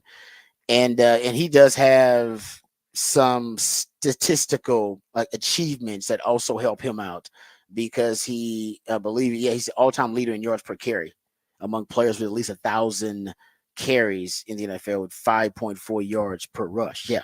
That was an old Jim Brown record. Now it's a Jamal Charles record. But then I started thinking about Jamal Charles, and I remember and when he was with the Kansas City Chiefs, and one of the things that really helped his career, then I mean it took off. As a matter of fact, you can argue, I think it was his best year he had. Yeah, 20, I believe that was the 2013 season. It's the best year he had. He had the most touchdowns of his career, most first downs, most targets, most receptions, most receiving yards, most receiving touchdowns, most receiving first downs, most touches, the most yards from scrimmage. I think he almost had 2,000 yards from scrimmage. I believe it was like 1980. I mean, it was a groundbreaking all time great year for an offensive player. I believe he may have been offensive player of the year at that point. And that season, there was a few things that happened that season. First of all, Andy Reid, right? Andy Reid becomes the head coach and play caller. So you get one of the best play callers, play designers in all of football. And that really changes things. And when Andy Reid came in, he brought in Chris Alt with him as a consultant. Chris Alt, for those who don't remember Chris Alt, he was the head coach at Nevada when Colin Kaepernick was there. And at Nevada, they had an offensive system that was one of the best in the country. I believe when you go look at that Nevada team, they had 3,000-yard rushers in 2009 in the same season. Yeah. They led college football in rushing yards per game by 50 more than the next best team in rushing yards per game. It was a dominant rushing attack, and it was built on the pistol. They were the ones that popularized the pistol. I don't know if they innovated the pistol, but they popularized the pistol, which is essentially it's not the shotgun. It's basically when you're 3 yards, basically you're like 4 yards behind the center instead of your usual depth of the shotgun. You're like 4 yards behind the center, and then the running back is about 3 yards behind the quarterback. So it throws off all the angles for the defense.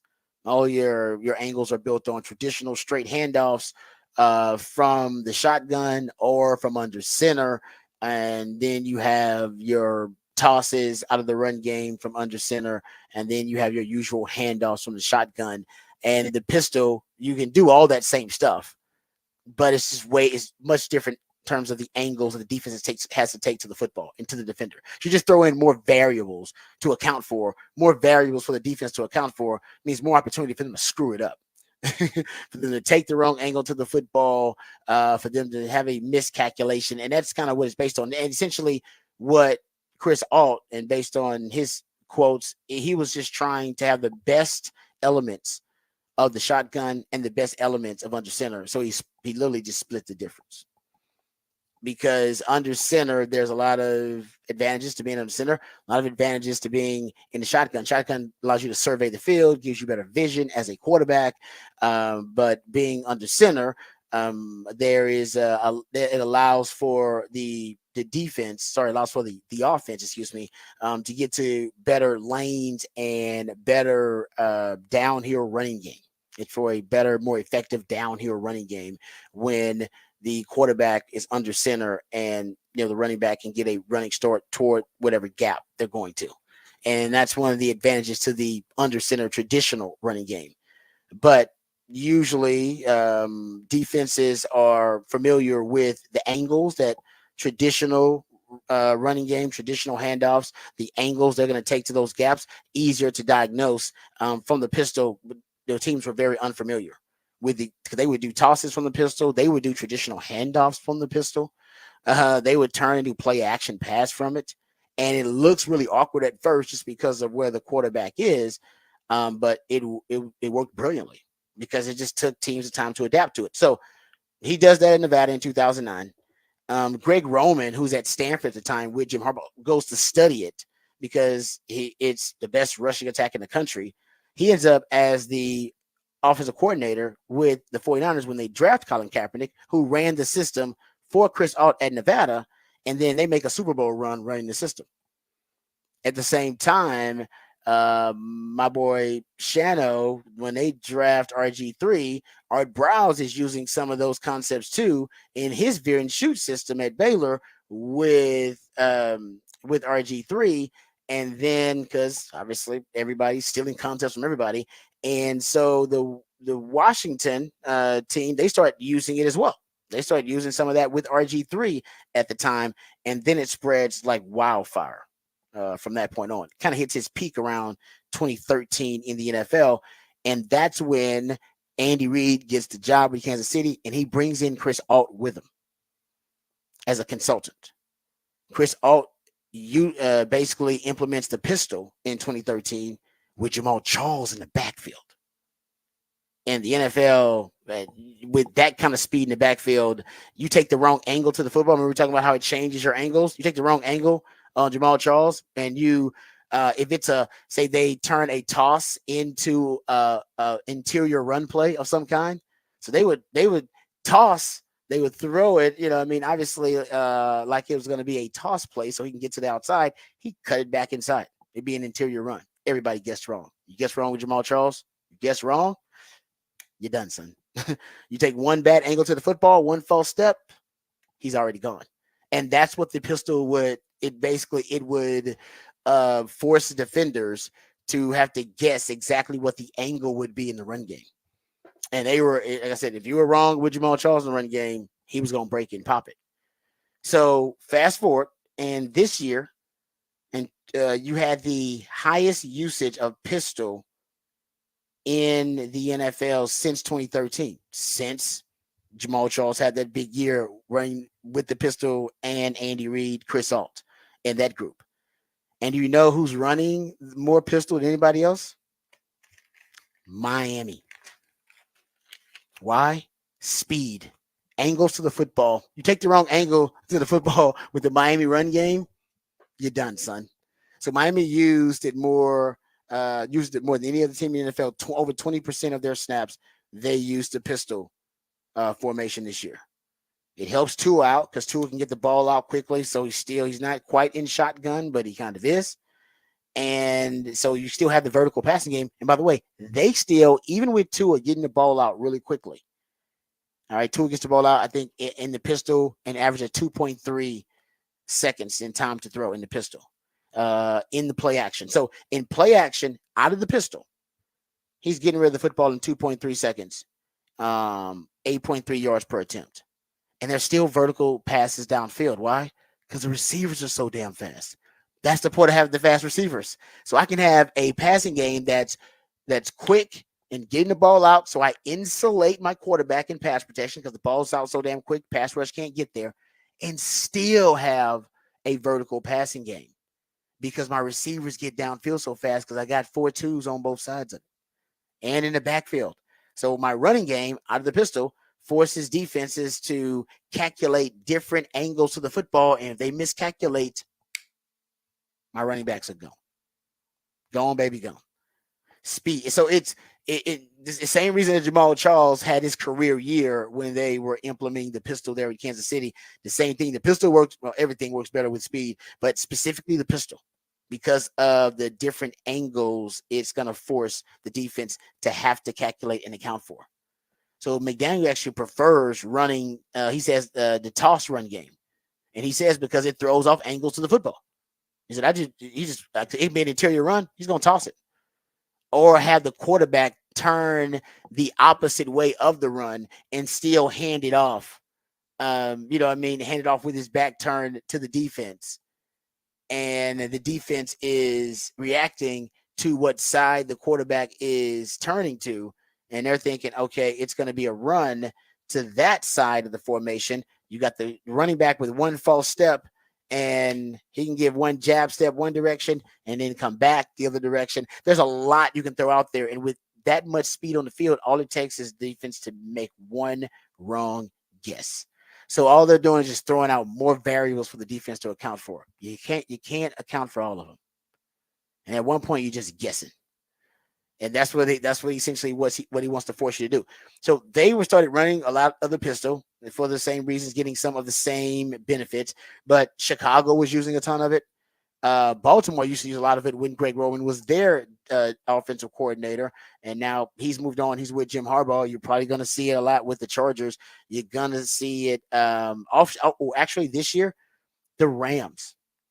The Rams last season, they had 0 snaps of the pistol up until week 6.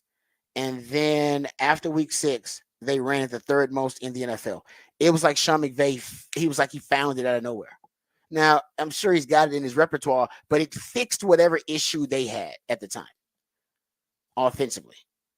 And they had 3 games after that where they ran the pistol over 20% of the time. They ran it 18% of the time in week 17. And Matthew Stafford, when he was in the pistol, 2.1 seconds time to throw. You ain't getting there.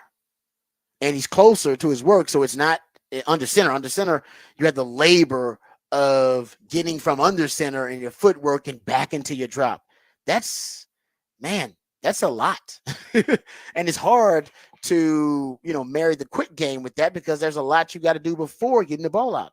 But in the pistol, I'm pretty close to my work. Shotgun, your depth of the shotgun actually makes it a tougher throw in the quick game. And if you're trying to get vertically down the field, well, then you got to hold the ball for a little bit longer in the shotgun. But out of the pistol, like I said, you're actually closer to the line of scrimmage. You're 4 yards from the line of scrimmage. And now that quick game throw can get a little bit deeper downfield. And if you get rid of the ball quickly, which you said 2.1 seconds, the pass rush got no shot. They got no chance to get there. And so the Rams used it, and it basically turned around their season. Zach Robinson was the offensive coordinator for the Rams. Now he's going to Atlanta. Atlanta already used it. This goes to Bijan. It's a Bijan connection because Atlanta used the pistol at the highest rate, more than any other team in the league in the 3-year span that Arthur Smith was there. Dave Ragone was the offensive coordinator. 25% of their snaps they used pistol, trying to get you to take the wrong angle on Bijan at one point in that regime. And then Dave Ragone, who obviously lost his gig there because Arthur Smith was fired, but Zach Robinson is now the Atlanta OC, so they could probably going to continue to run a lot of pistol, if not more of it. And then Dave Ragone is now the Rams OC. So the Rams are probably going to continue to run a lot of it. There's your Rams connection there and the Bijan connection. It is. So I went down a rabbit hole, Jamal Charles, looking at Jamal Charles' Hall of Fame candidacy in his Hall of Fame case. And then I ended up looking at the pistol formation for all the teams and the pistol formation usage in 2023 all across the NFL. And it's making a comeback. The highest rate of it in the league since 2013, which was the peak of it. And the peak of it was Jamal Charles's peak. That concept.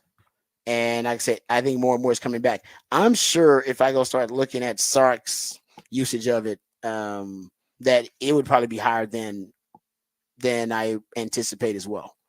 Just because it's just another cheat code. It's just another cheat code. That's all it is. It's just another way for the offense to present a different picture or have a different presentation of the same play. You can have literally the exact same play you have under center, the exact same plays you have in shotgun, and just move it to pistol. And it changes everything for the defense and changes very little for the offense.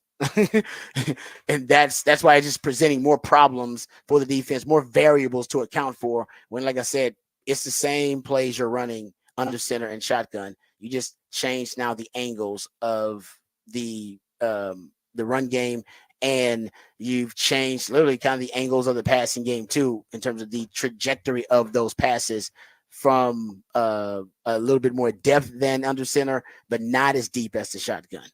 Just making our lives hell if you're a defender anyway. Okay, let's get to the break. We'll come back. We'll get into some what the facts, what the stats on the other side right here on the Rodcast featuring Patrick Davis. I'm Lifetime Longhorn. Rod Davis coming back on the horn.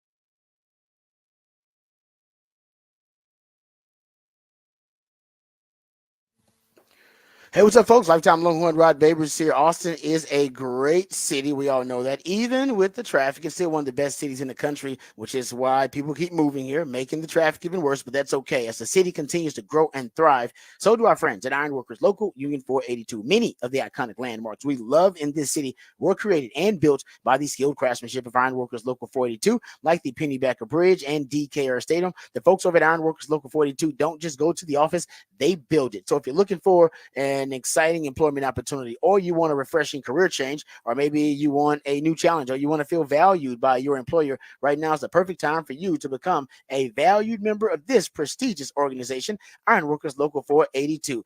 They're hiring over 3,000 people for another big project happening right here in Central Texas. They're offering competitive wages, competitive benefits, a pension plan. They even offer training for unskilled labor through their apprenticeship program. So become a member of Ironworkers Local 482 and take pride in the type of teamwork and craftsmanship that help shape the future of our great city. So go online today and apply at ironworkers482.org. That's ironworkers482.org.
All right, welcome back to the Rodcast. Time to get into some what the facts, what the stats here on the show. All right, I got a couple of factoids, stats here to share with you. I was just talking about one score games for Sark, and he has to be, if he wants to be the best coach in the SEC, got to be better than one score games. I believe Texas 3-2 last year, 2-5 in one score games in 21 and 22 for Texas. Brent Venables last year. Somebody sent me this when I said that. It was like 0-5 in one-score games in year one, 3-2 last year. So 3-2 is not bad, but yeah, the 0-5 in year one, that's tough. But I think that's one of the tougher things to do for a new coach is to win those tight games in clutch time because you haven't established your culture.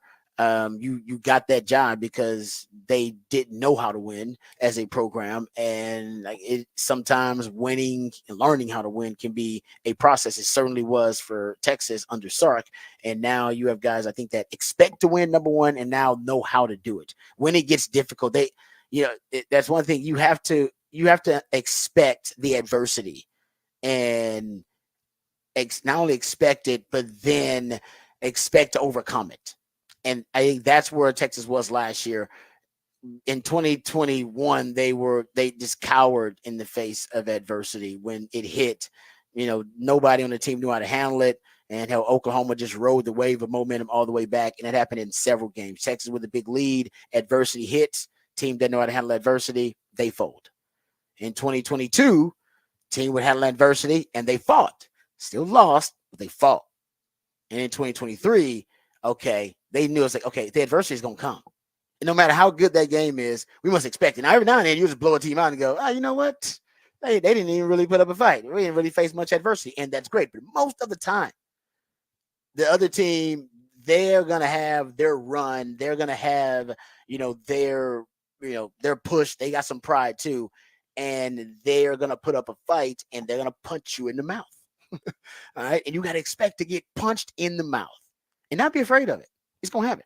Punched in the mouth and then respond as a team. And that's what they did in 2023. They got TCU, K-State, U of H. We talked about it. There were plenty of teams that Texas had big leads on, and then they came back just like they would in 21 and in 22.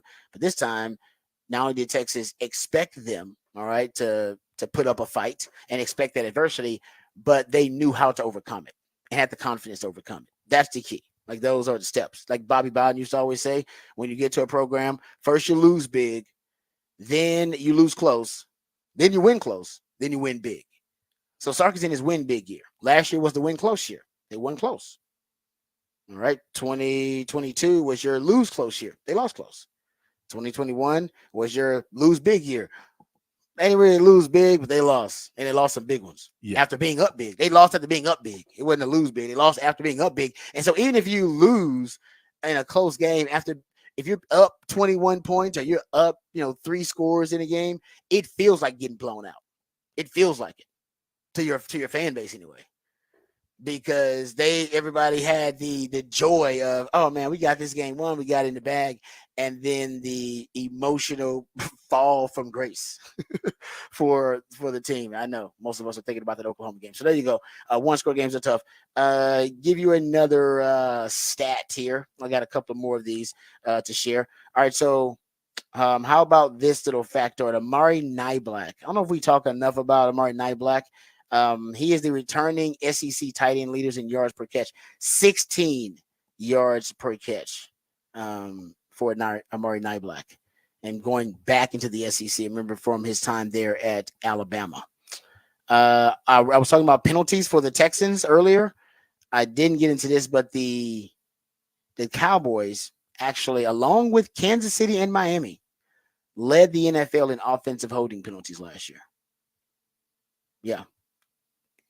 Kansas City won the Super Bowl with the most holding penalties in the league and the worst wide receiving core in the league. No, that's why everyone was so upset in the Super Bowl, because Kansas City didn't get called for holds in the Super Bowl. And yet, they hold because they hold more than any team in the league. Yeah, and first of all, every team holds. It's all about how much it's called. But yeah, I think also that Kansas City team, early in the season, they didn't look good at all because no one could catch a ball. They were getting holds called all the time. It wasn't like nothing was really working, and then they figured it out. But that's sign of a great team that they just throughout a season just figured out, just get to where they need to be. Solve the problem.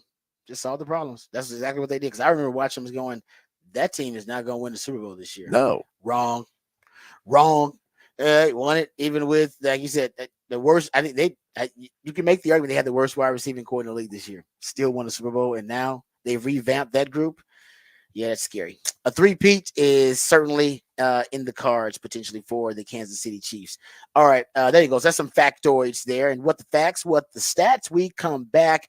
We'll give you these stats. We'll give you all of the data that we have on the EA College Football 25 player ratings for the Longhorns. We know who the highest rated players on defense are.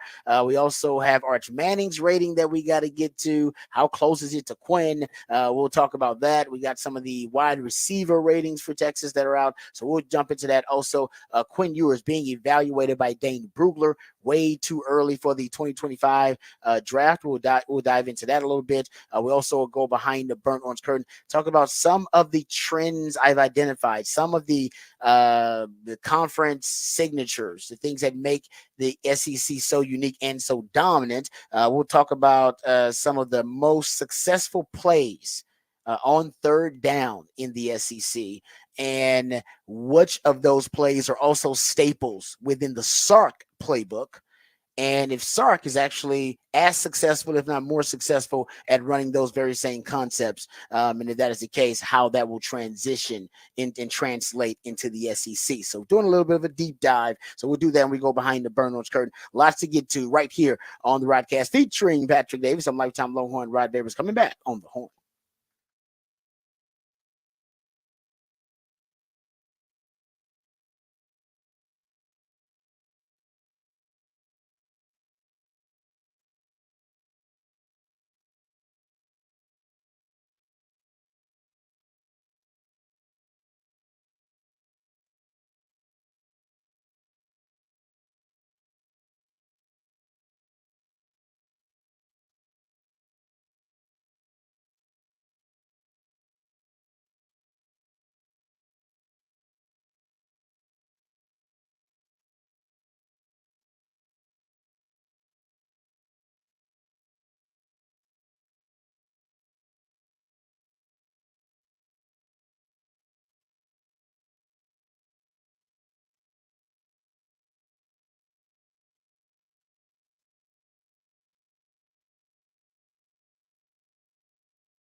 Welcome back to the Rodcast. It is a 512 Friday. Actually, it's a freak flag, feel good, fake it till you make it. Ric Flair Woo! 512 Friday edition of the Rodcast. That's when my co-host, the Idealionaire Patrick Davis, he plays jams from local bands and artists, very talented human beings that you have a chance to catch live right here in the ATX. Who are we jamming right now, Patrick? This is Terrell Shahid and the Blue Vinyl Crates. They're playing Sunday at Half Step.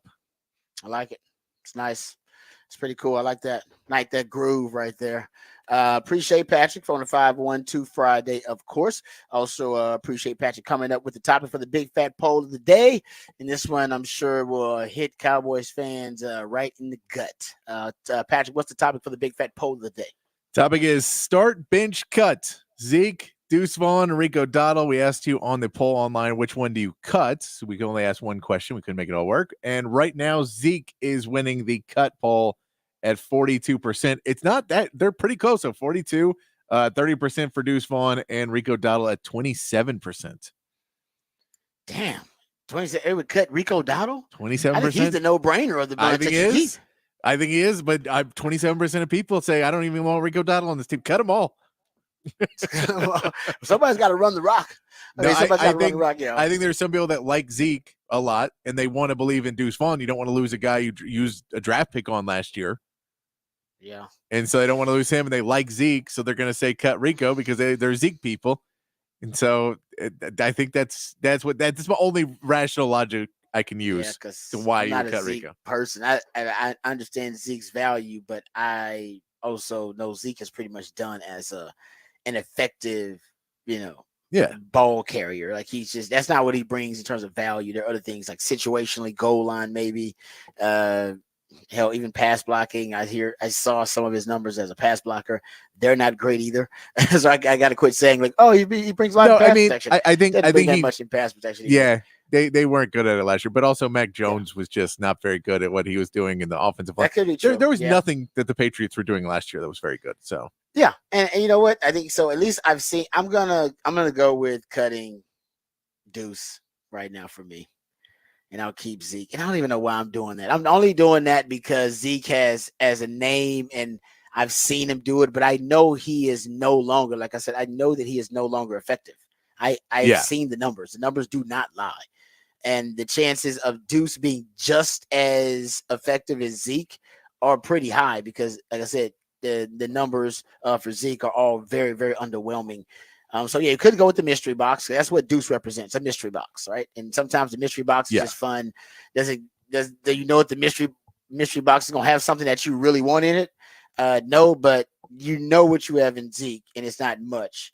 Rico Dowdle's the guy, in my opinion, and that's weird to say too. That can't be for Cowboys fans. That can't be something that gives you confidence, right? That Rico Dowdle is he is your top running back right now. He's your featured running back.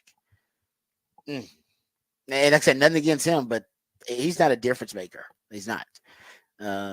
So I don't know what the Cowboys are going to do. They should do something. They should trade for a running back, or when everybody's done with the cuts after training camp, they should pick up, but then is that going to add to your running back room, just picking up what other teams don't want? And that's the thing is because that's kind of what this question is leading to is, well, if you pick somebody up, you have to cut one of these guys because you can't carry 4 okay running backs. No. And especially when you're carrying Zeke he's at the end of the road, and then you don't even know if there's going to be a road for Deuce Vaughn yet, and then you have Kevontae Turpin. I think if there's no Turpin on the roster, Deuce Vaughn is the spot. They got him a wide receiver too, kind of sometimes too, in terms of what they list him. They do, Turpin. but that's the thing is, but I'm saying you can't have Turpin and Vaughn if you're trying to stack up guys. No, because they're too similar. Have kind of similar. Yes, I totally agree. Because they've said they're using Deuce Vaughn, or at least he's practicing at times in the slot. So yes. So I think that those two guys are too similar to have both of them on the roster if you're going to add another running back. And you can't cut Dottle because you've already gone into the season basically saying Dottle's your guy. So now if you cut him, I don't know what the thought is. Someone's going to pick him up too, you assume, because that's also their point is which guys can you keep on your practice squad and which guys. And Deuce may be at the point where someone will let him stay on the practice squad and he wouldn't sign somewhere else. You might be able to get him, especially because he does have family on the team in the scouting department. So maybe he would stay there on the practice squad and you could bring somebody else in. But yeah, I'm with you. I don't know exactly who you I mean, I think it has to be a trade if you want to make a big difference. Because yeah, if you're getting the fourth string guy from somebody else. That's basically what you got. You already got that. You got that on the roster right now. You would just be bringing another one. No, go. He said, I still like trading for Damian Pierce. I don't think that's a bad idea because the Texans look like they are at least going a different direction at running back. They drafted one and they also brought in Joe Mixon. So he's one, but they're like 5 or 6 teams. I guarantee that if I looked over, I'm going to do this too. Monday we'll talk about it. I'm going to look at everybody's running back room and guarantee you I find 6 to 7 teams that would trade you a running back for a reasonable price. Yeah, I mean, Value. I might try and call the Bears and see if they want to Bears give have a up lot of Khalil them. Herbert at the end of his contract because they just Yep, brought they in got DeAndre Rojo there Swift. too. Yeah, They have DeAndre right. Swift. They have Rojo. So they just signed DeAndre Swift. So maybe say, well, Herbert's coming up on the end. You don't want to pay him. You're clearly not going to pay him. So maybe for a 6-round pick or something, you'll give him up. Yep. I look at something like that where you say, here's a guy that we'll put him on the 1-year deal too. We'll get a guy in the last year of his contract. Oh yeah. Everybody on your damn team is on a 1-year deal, so you ain't mad. You ain't afraid of that. So but give us him because you're not going to re-sign him. He's not your starter. Let him come in for us, and then and we'll have somebody else. I would do that if I was a Cowboys, but that's why the question's there. Start bench cut. And if you want to chime in on the text line 512-447-3776, if you want to throw in the entire start bench cut, you can throw it in there. All right, yeah. For me, I'm gonna start Rico. I'm gonna bench Zeke. I'm cutting Deuce right now. I don't feel good about it. I don't feel good about it. You don't feel good about the cut or the start?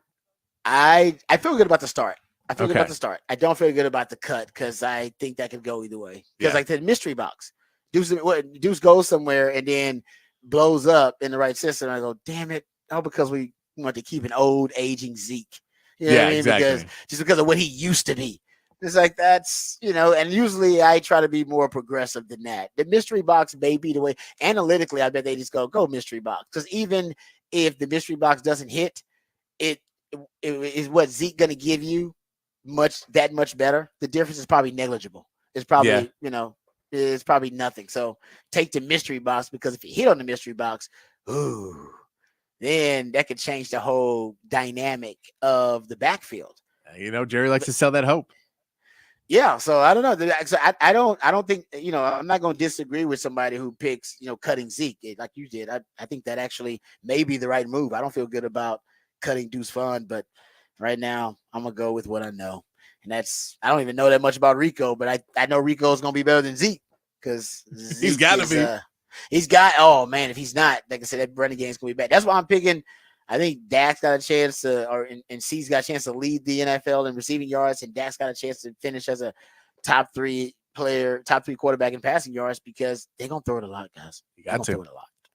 They'll throw it a lot. All right, good stuff there. All right, we come. Let's get into the Horn headlines. Then we'll discuss the latest player ratings that we have. We now know who the highest rated player on defense is in the new EA Sports college football video game. We also know Arch Manning's rating. Before we dive into that, let's get educated. Let's get informed. Let's get updated on all the top stories of the day with Patrick Davis and the Horn headlines. All right, the Horn headlines brought to you by Top Gun Rentals and Lawn Equipment. In the MLB, the Astros got the win over the Marlins 6-3 yesterday and swept their series 3-0. Jake Bloss pitched 4 innings in his second career start, allowing 2 runs while striking out 4. The bullpen got it done the rest of the way, striking out 7 more and getting the Astros record up to 49-44. Yordan Alvarez missed the game after leaving Wednesday's game with right hip tightness. But in good news, Kyle Tucker was involved in pregame activities for the first time since his shin injury in June 3rd. The Rangers and Astros will begin their weekend series today, renewing the rivalry in Houston while Arlington gets ready for All-Star Weekend. Albert Haney will take the mound for the Rangers with a 3-9 record, and Hunter Brown gets to start for the Astros after getting his record up to 6-6 on the season with a streak of quality starts. The Rangers can make some headway in the AL West division race as they are only 5 games behind the Astros and cut that down with a series victory this weekend. That is your Horn headlines.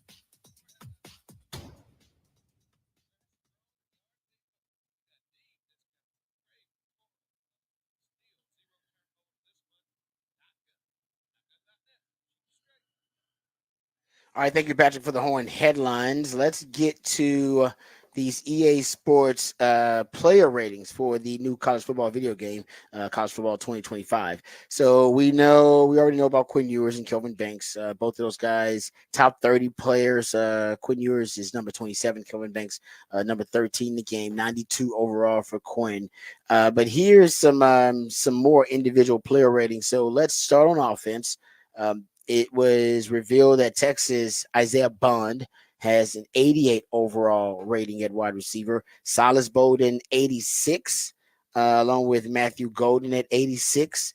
6 of your wide receivers have a speed score of 92 out of 100 or higher. So 92 or higher out of 100. So that's a lot of speed. We all know Sark is obsessed with speed. So a lot of speed there. And I imagine those 6 are Cook, Bond, Golden, Bowden. The last 2, I'm not sure. It could be Ryan Wingo thrown in there, DeAndre Moore, or they could have went with one of the other guys, Niblett, somebody I'm not thinking about on that roster. That a young guy that's got some speed. But I mean, that's a lot of guys. I wonder. I would love to compare that to other schools around the country and see how many guys have receivers with that many high speed scores. Yeah, maybe I would say maybe Oregon. Oregon's probably in there. Oregon could be in there. Ohio State, I don't know if they would have the speed, but they got wide receivers at Ohio State. Yeah, they always do. So Silas Bowden and Matthew Golden, though, 86. That's pretty high for them. CJ Baxter, actually, he has an 87. So they're really high on CJ Baxter. I mean, how are you not gonna rank Texas running back room well after the last few years? Yeah, no, Jaden Blue. I wonder what Jaden Blue scores, and I wonder what Jaden Blue's speed scores. Because Jaden Blue last year registered the fastest time in the country for a running back, like as a ball carrier on the field.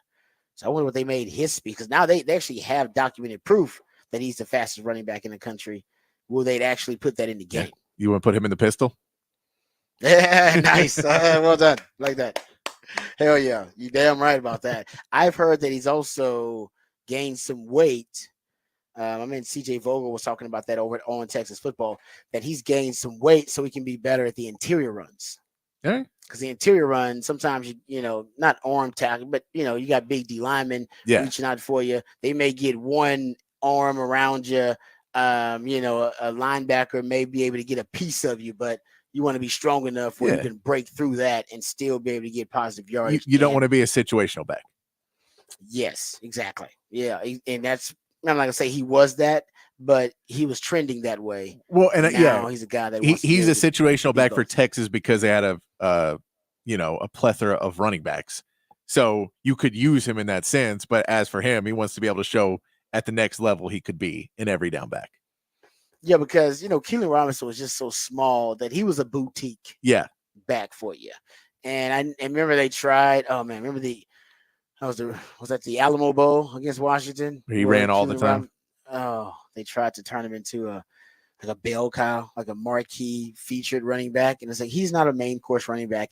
He's a side dish. He's the mashed potatoes and gravy and the mac and cheese, man. He can't be the pork chops and the fried chicken. It can't be That's what Sark tried to make him, and it just didn't work out. But that you're saying that's what Jaden Blue's trying to prove, that hell no, I can be the main course running back. Yep. And I think you're right about that. And I think Sark's going to give him the chance to do that too. Sark really likes Jaden Blue. Well, you have to. I mean, as good as CJ Baxter is, we know he's had trouble staying on the field, and not even missing games so much as just coming up and having to come out for 2 or 3 plays. And so if we know that is something that he's had issues with, hopefully he'll, and I mean, part of that is he was a freshman. So part of that is, I think he'll get better at that as well. But if you're Jaden Blue and you get those opportunities, you want to make it so that when you get on the field, it makes it harder and harder every time they put you out there to take you back off. Yep. And I think for CJ Baxter last year, he had that freshman body. Yeah. Coming out of high school, right? So it's just getting that armor on, getting in the weight room, building up the muscle mass, and then being able to take that punishment. Because you're right, he would just honestly, he wasn't injured as so much as he just got hurt, and it was more like pain tolerant. There's a different level of pain you have to deal with as a running back when you're getting hit all the time. Yeah, at high school level, you're like, okay, I get hit, but you know what? I'm one of the bigger I'm guys running out away here. and I'm running away from most of these dudes. I'm delivering the blow on these dudes, Yeah. and I'm good enough to shake them so they don't get a Yeah. clean hit on me anyway. In college, hey man, that first I've talked to guys like Rojo, and some running backs in the league. You know, when that first hit that welcomed you into the league, like, oh, this is different. Well, and Rojo, And they all have that moment where it's like, oh, this is different. This is a different level of physicality. This is a different level of brutality. I gotta conduct myself a little different here, or I gotta build up more muscle and mass. yeah. And it's a very sobering moment. Yeah, and Rojo was a quarterback. So. Yeah. Rojo was like, yeah, you're right about that. Yeah, Rojo, we forget that he was a quarterback when he first came here. Tom Herman recruited him as a quarterback.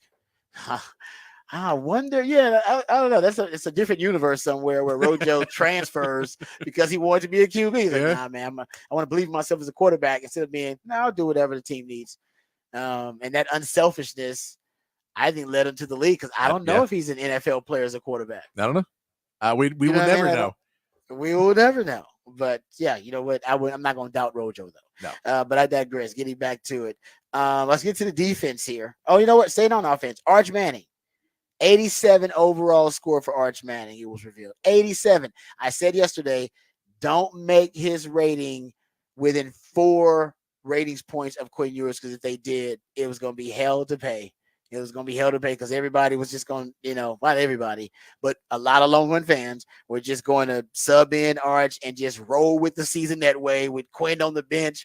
And, Quinn probably transferred to go to some other school. That's going to happen, by the way. Or vice versa, the other way around. They're going to be, Arch in the transfer portal.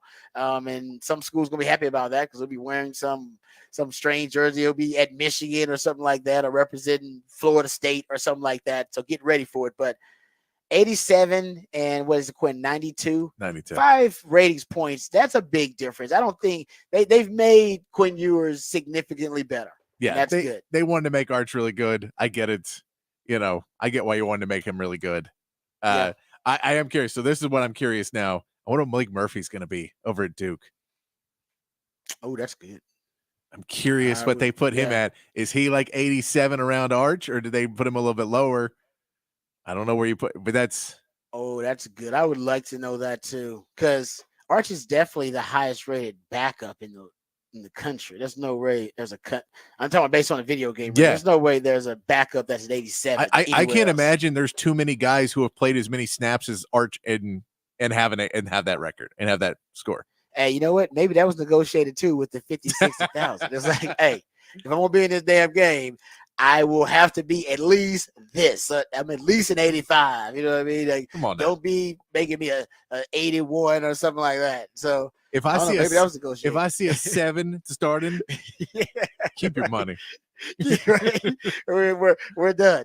So that might have been negotiated too. I don't know. I can't wait till the other ratings come out because I want to see how many starters have at least an 87 rating. I believe the starting gameplay, like if you get the pre-release or whatever, I think it's the 16th is when it comes out. Oh yeah. Okay. So so next week we will know. People will start posting everything. It'll be right. Is that right before SEC Media Days or right? You're right. I think it's during it, right? Is it during the SEC Media Days? I think you're right. Something like that. Yeah, you're right. I think it is from like the 15th through the 18th or something. Yeah, because Monday is the 15th. Yeah, I think you're right. So yeah, that'll be great. That'll be awesome. So we'll see. We'll get those to come out. And hey, texters, you're gonna have to let us know some of these too, because me and Rod don't have the proper gaming systems. I don't. I got friends that are they're into it and they can't wait. So I'll get this. I'll get all the information because I got some friends that are like, man, I can't wait for it to come out. I have a lot of. I don't have the time. I don't have the time. I don't have the money to buy a new gaming system either because I don't have the updated one, and I don't play enough games. I don't. So it's not an investment that I ever make because I don't play enough games. So I have an old system that I use, but when I do and have when I have an hour free. So say I don't have. Yeah, I just don't have. Trust me, when I was a kid, I don't have that free time. No, you got the kid. Even the 5-minute quarters, I guess those are the quick games, but it still could take a little while. And then I'm not saying I'm going to lose, but I don't like to lose and get off the stick. And you really can't win and get off the stick. It's almost like, right? It's considered, right? Is that considered a violation of the G codes? Just play one game and get off the stick, because usually the person that loses, they want that rematch. But I don't play anything online anymore because it is thoroughly passed me by. So I don't play anything online because I don't need to get called names by an 8-year-old who's better than me at Madden or. Yeah, I can't deal with the humiliation of that kind of stuff. No. And that kind of trash talk. No, I'm with you. I can't do that. No, So I want to play people that I know and I know personally. I don't want to play with strangers. No, I just said I agree. I just sit and play. And the worst part, I'll tell you this: you play Madden with friends, everybody's having fun until all of a sudden Patrick scores 2 touchdowns, and now the party's over because I'm not supposed to win.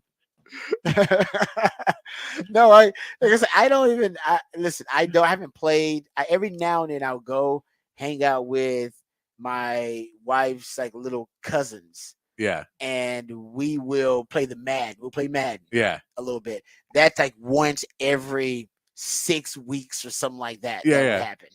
And that's as much as I've been on the game in the last. Yeah. Sounds about right. 20 years. Probably about close to 20 years now. So the controllers, I got the knowledge. I know what the plays, the intentions are. I can break down the coverages and what they're trying to achieve and when to call certain plays. I got that down pat. What I'm worried about is the execution on the controller. Oh, no. That takes you a little while. No, there's a lot of new stuff on the controllers. No, man. there is. And it ain't as basic as it used to be when we were on there. No, when someone hits a spin move on me, I'm like, I don't even know how to do the spin move. I don't know how to do that. I don't know how to jump. I don't know how to do anything. No. It'll take you a few games just to figure out the control. I know how to sprint. That's it. It's the one button I knew. Give me the sprint button and I got directions. That's it. Yeah, that's it. You're right. This will be spinning. It'll be like jump cutting on you and all that kind of stuff. Like, I have no idea how to do any of that stuff. People like one-handed catches. They know how to do all that. I have no idea how to do any of that. That's all like new innovations. No, I can't do every once in a while lateral the ball to the wrong direction away from somebody. I don't know what to do. I stay away from that stuff. Yeah. And then I'll get confused because now they have more, because you have more receivers now too, because more of the different controls allow you to throw different receivers. Back in our day, man, they had like X, Y, and Z. That was it. Yeah, exactly. You know what I mean? It's like X, Y, and Z. Then you had I think the top controller you could throw to the running back in the flat. Like it has changed now. And I play the Madden, I'm like, man, I'm blown away. I'm still playing like very simple, and they're playing on a different level. I'm still like, man, I'm just throwing the 3 receivers. They don't know. I'm looking at just 2 receivers. This is a 2 receiver route for me. It's a lot of the receivers out there. For me, it's a 2 receiver route because I can't go through the progressions well enough. You know what I mean? I played back in the day when you could overload a side on a defensive blitz, and you just overload it, and the defense wouldn't adjust to it. The first time I played Madden and they adjusted to it, I was like, oh no, wait a minute. No, they can't figure it out. Oh, that's a whole other thing. Calling audibles. Oh man. Then you gotta get your audible system down because some people got audible packages and stuff. Oh man, like I said, anyway, but it can be different. Trust me. But I'm gonna play it. I gotta play it. I gotta get my hands on it at least once. I'll probably get humiliated, but that's the way it goes. By the way, there's a game day showcase where different college football players and I think some like social media celebrities. I'm sure they're really famous. I just don't know the people. They're gonna be playing the video game with them. Quinn Ewers, actually, this is actually going to be the 13th and the 14th. So tomorrow and this weekend, tomorrow and Sunday, it'll be Quinn Ewers, and I believe Quinn Ewers is going to face Sketch. Yes, Sketch, Texans fan, actually announced one of the Texans draft picks this year at the draft.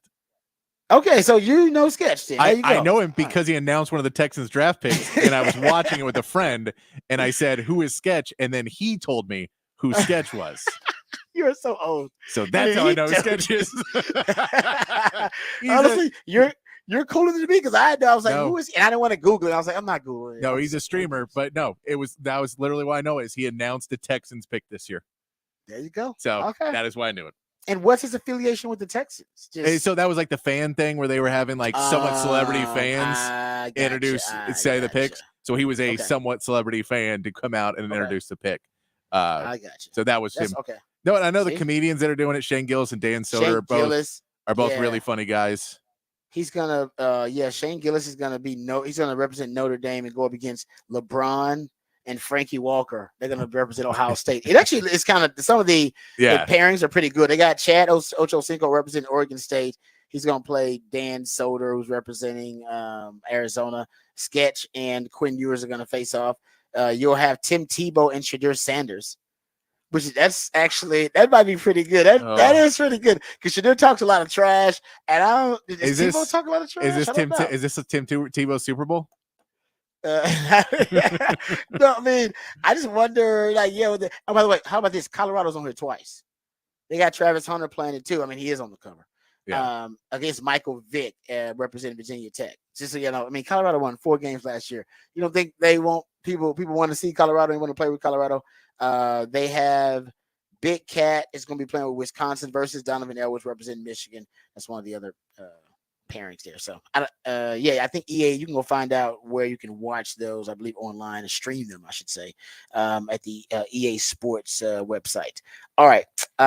Defense. I'll get the defense really quickly. Trey Moore and Andrew Makuba, they answer the question that we've been pondering for the last couple of weeks. Who's going to be the highest rated defensive player for Texas? Well, they are tied. Andrew Makuba and Trey Moore. There are 2 acquisitions you brought in via the transfer portal, or 2 of the acquisitions you brought in via the transfer portal. They are your 2 highest rated defensive players, Trey Moore and Andrew Makuba. What are your thoughts, Patrick, about that? I mean, Trey Moore, they're basically assuming he's going to what he did, the impact plays he made at UTSA are going to translate into the SEC. Yeah. That's basically what that says to me. And same thing with Makuba. Makuba was doing it at the highest levels at Clemson. Yeah, no, I think that Trey Moore is not surprising. I think we talked about this. We did a poll about it, and I think Trey Moore was up there as somebody who could have been it. It does not surprise me with Andrew Makuba either. I knew that I really thought they were going to rank him pretty high coming from Clemson and what he's done so far in his career. I thought they'd rank him pretty high. But yeah, Trey Moore, you brought up the interesting point earlier, and we don't even know if he's technically a starter. Yeah, I don't know how they're going to do that because Ethan Burke and Barron Sorrell are the starters. They've been long-time starters. And then, this guy, if he's your best player on defense, you need him there. Maybe you got a different group that starts the game and a different group that finishes the game, and he's part of the group that finishes the game.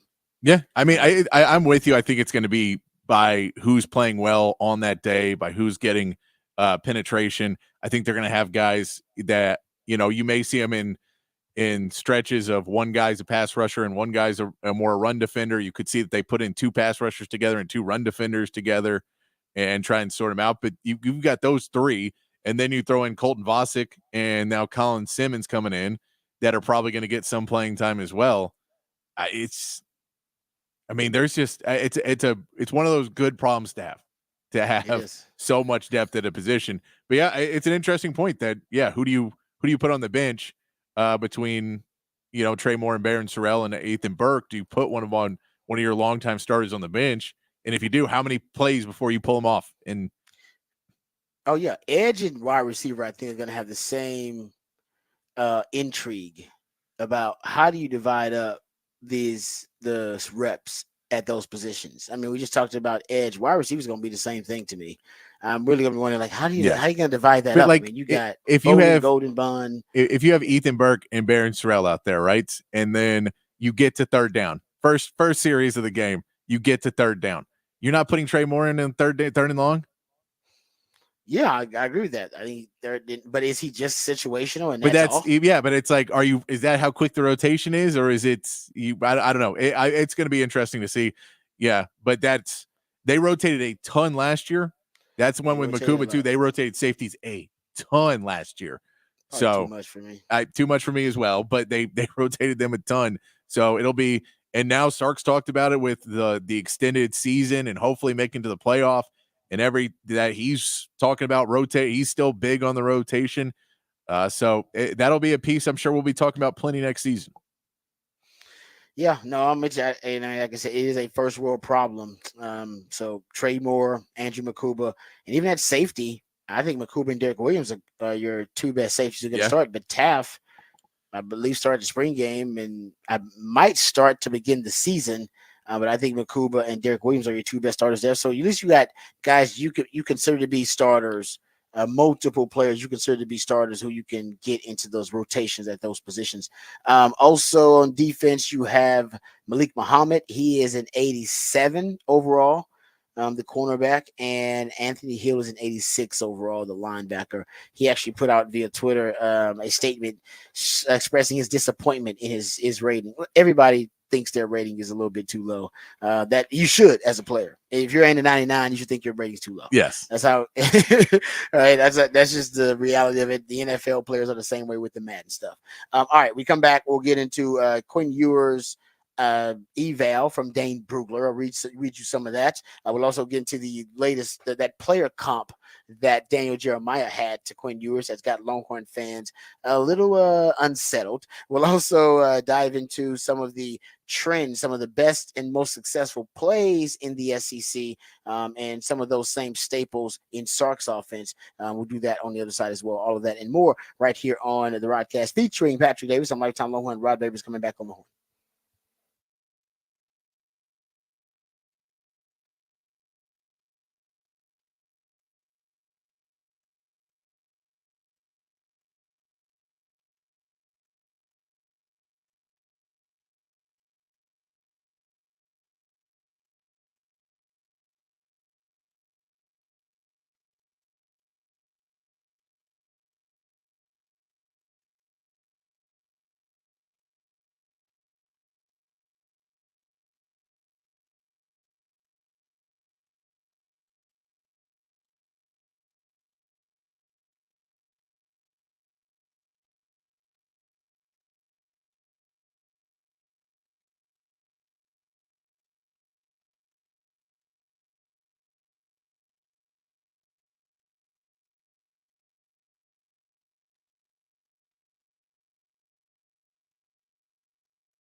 All right, welcome back to the Rodcast. Time to get to some Texas football conversation.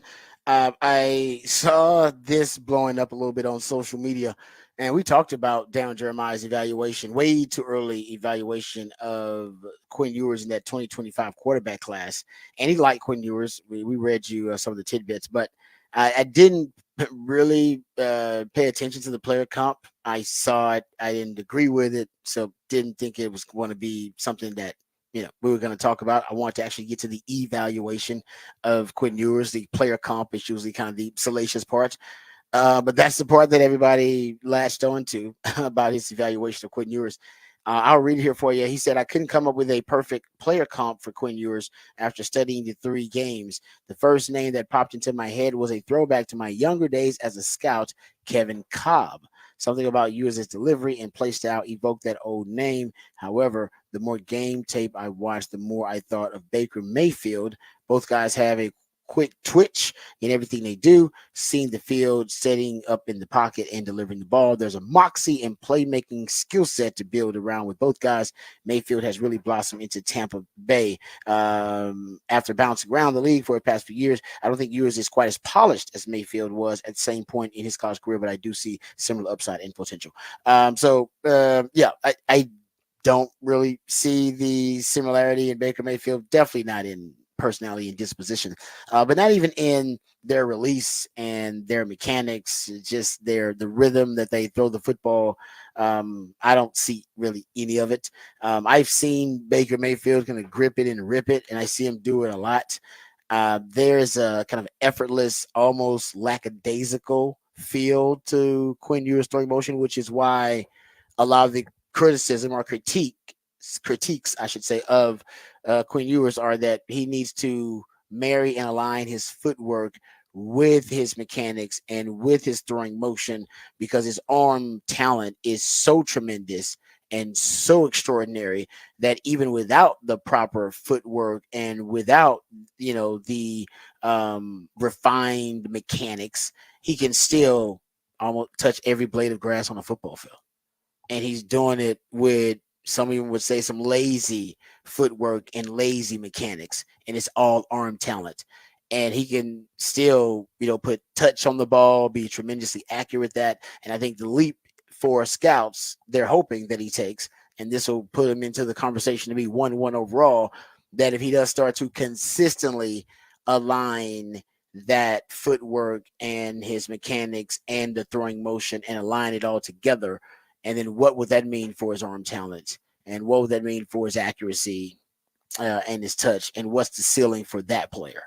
And there probably isn't a limit, because the arm talent is generational. Everybody agrees with that. There's nobody who has disputed his generational arm talent. The dispute is right now, can he, or has he ever had to be disciplined with his mechanics as a quarterback? Or has he always just been overly reliant on, oh no, my arm, I can get it done? And even at the NFL level, he's got an arm that'll make the throws, but those mechanical inconsistencies will get him in trouble at the next level. And that's the concern. Okay, so here is it. And so the player comp, it is tough to get one. And I agree with Daniel Jeremiah there. Baker Mayfield ain't it. I like the Jared Goff one that has been thrown out there. I've heard that one several times. Some people have said a Matt Stafford comparison to him. Some people have thrown out Brett Favre, actually, even though not necessarily in body type, just in playing style. But in all those comparisons, what's the commonality? Generational arms, generational arm talent. Favre, Stafford, Jared Goff, and that's what you see in Quinn. It's like, no, they don't make them like that. That is, to have that type of arm talent, that is next level, and that's elite. That's his X-Man ability. He's got the golden arm. Just because you got the golden arm, don't necessarily make you a great quarterback. There's a lot of other traits that you have to refine and cultivate to be a great quarterback overall. But man, the golden arm, like I said, if you start with Jeff George had the golden arm. Was Jeff George a great quarterback? No. So that's the challenge for Quinn, because the golden arm has gotten him to this point. Now it's time to become disciplined about your mechanics and become devoted to being a pocket scientist and getting into all the subtle nuances of playing, and the depth of playing the quarterback position, the intellectual depth of playing the quarterback position. Because physically, there's not really anything he can't do from the pocket. But handling pressure, that's mental for him. Feeling the pressure instead of seeing the pressure, that's mental. Him getting deeper into his progressions, getting through his progressions faster.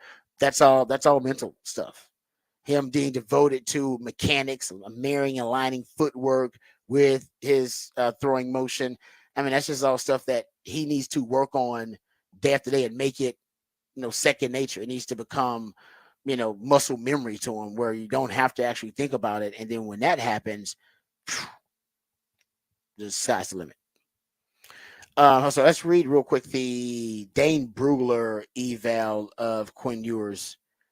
So Dane Brugler, and this was from the New York Times actually, and so usually his stuff is published in the Athletic, but I imagine that right now it's just probably him doing some other stuff. But so he's reviewing all the 2025 quarterback prospects. He's got Quinn third among his quarterback prospects, behind Shadur and behind Carson Beck.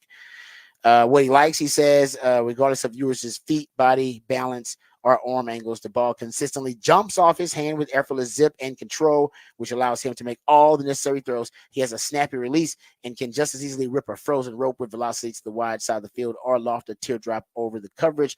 There are plenty of examples of Ewers' arm strength on film. He said also must improve on. He said technical refinement, though he has an impressive arm, Ewers' mechanical inconsistencies will lead to sprays and misfires. At times, sloppy routes by receivers are the culprit as they force choppy footwork and Ewers' drop, but other times the quarterback relies too much on his arm talent and not enough on a sound base or rhythmic delivery. Continued technical refinement should lead to fewer missed throws this upcoming season. And he did say with his arm talent and experience, Ewers has first-round buzz among scouts, although his development in 2024 will ultimately determine where he is drafted. Aggies, Connor Wigman, actually fourth on this list, right behind Quinn Ewers. Remember, Matt Miller had him in his way too early first-round mock draft going to the Rams, I think. So Connor Wigman, people are really high on him too, but Quinn Ewers, it's as much of the same. This is exactly what, not exactly, but very similar to what Daniel Jeremiah said. Hell, we could even bring up the Daniel Jeremiah one. It's very similar. When you look at it, here's what Daniel Jeremiah said he didn't like, where he needs to improve. I love how quickly Ewers sees the field, but there are times where his feet can be late to marry his eyes, which impacts his accuracy. For example, he'll start a read to the right, quickly get his eyes back to the middle of the field and deliver the ball before aligning his feet in that direction. He overcomes it occasionally, which is incredible, but it should be an area of focus as he embarks on the 2024 season. He also has a bad habit of unnecessarily fading away and falling off some throws. Fortunately, he possesses the arm strength to get away with it at Texas, but that will be a risky proposition at the next level where the speed drastically increases. They're basically saying the same thing. Marry the footwork and the mechanics with the arm talent and the throwing motion and the rhythm as a passer too. There's kind of a natural rhythm that quarterbacks have in the pocket with their delivery, and he doesn't really have to have that. So the footwork matches up with delivery. I mean, your body, it works like that. I mean, you have seen some people try to run who don't use their arms properly. You ever see this? And it's a freakiest thing. It's like, no, nobody have taught you how to run. Your arms have to move with the, with the opposite leg. You know how they, Yeah. And some people just they've never learned how to run, and they're just inefficient runners. Your body, there's certain mechanics to the way your body works, and there's that rhythm as a passer will help you get the ball out on time with your footwork aligned with the mechanics and everything. No, it's like Raquel Welch. Yes, exactly. Like, use your arms. Exactly. Why are you making running harder than it needs to be? Use your arms. What are you doing? And some people, they just say never learn. That's why everybody should at least run tracks or at least learn how to run. But yeah, the same thing with. So I think for Quinn, if he learns to be more consistent in those areas, I think he can leapfrog. I think he can leapfrog at least one of those quarterbacks. He could leapfrog both of them if on the biggest stages you get Quinn Ewers, the best version of him, winning big games in clutch moments, fourth quarter comebacks, stuff like that.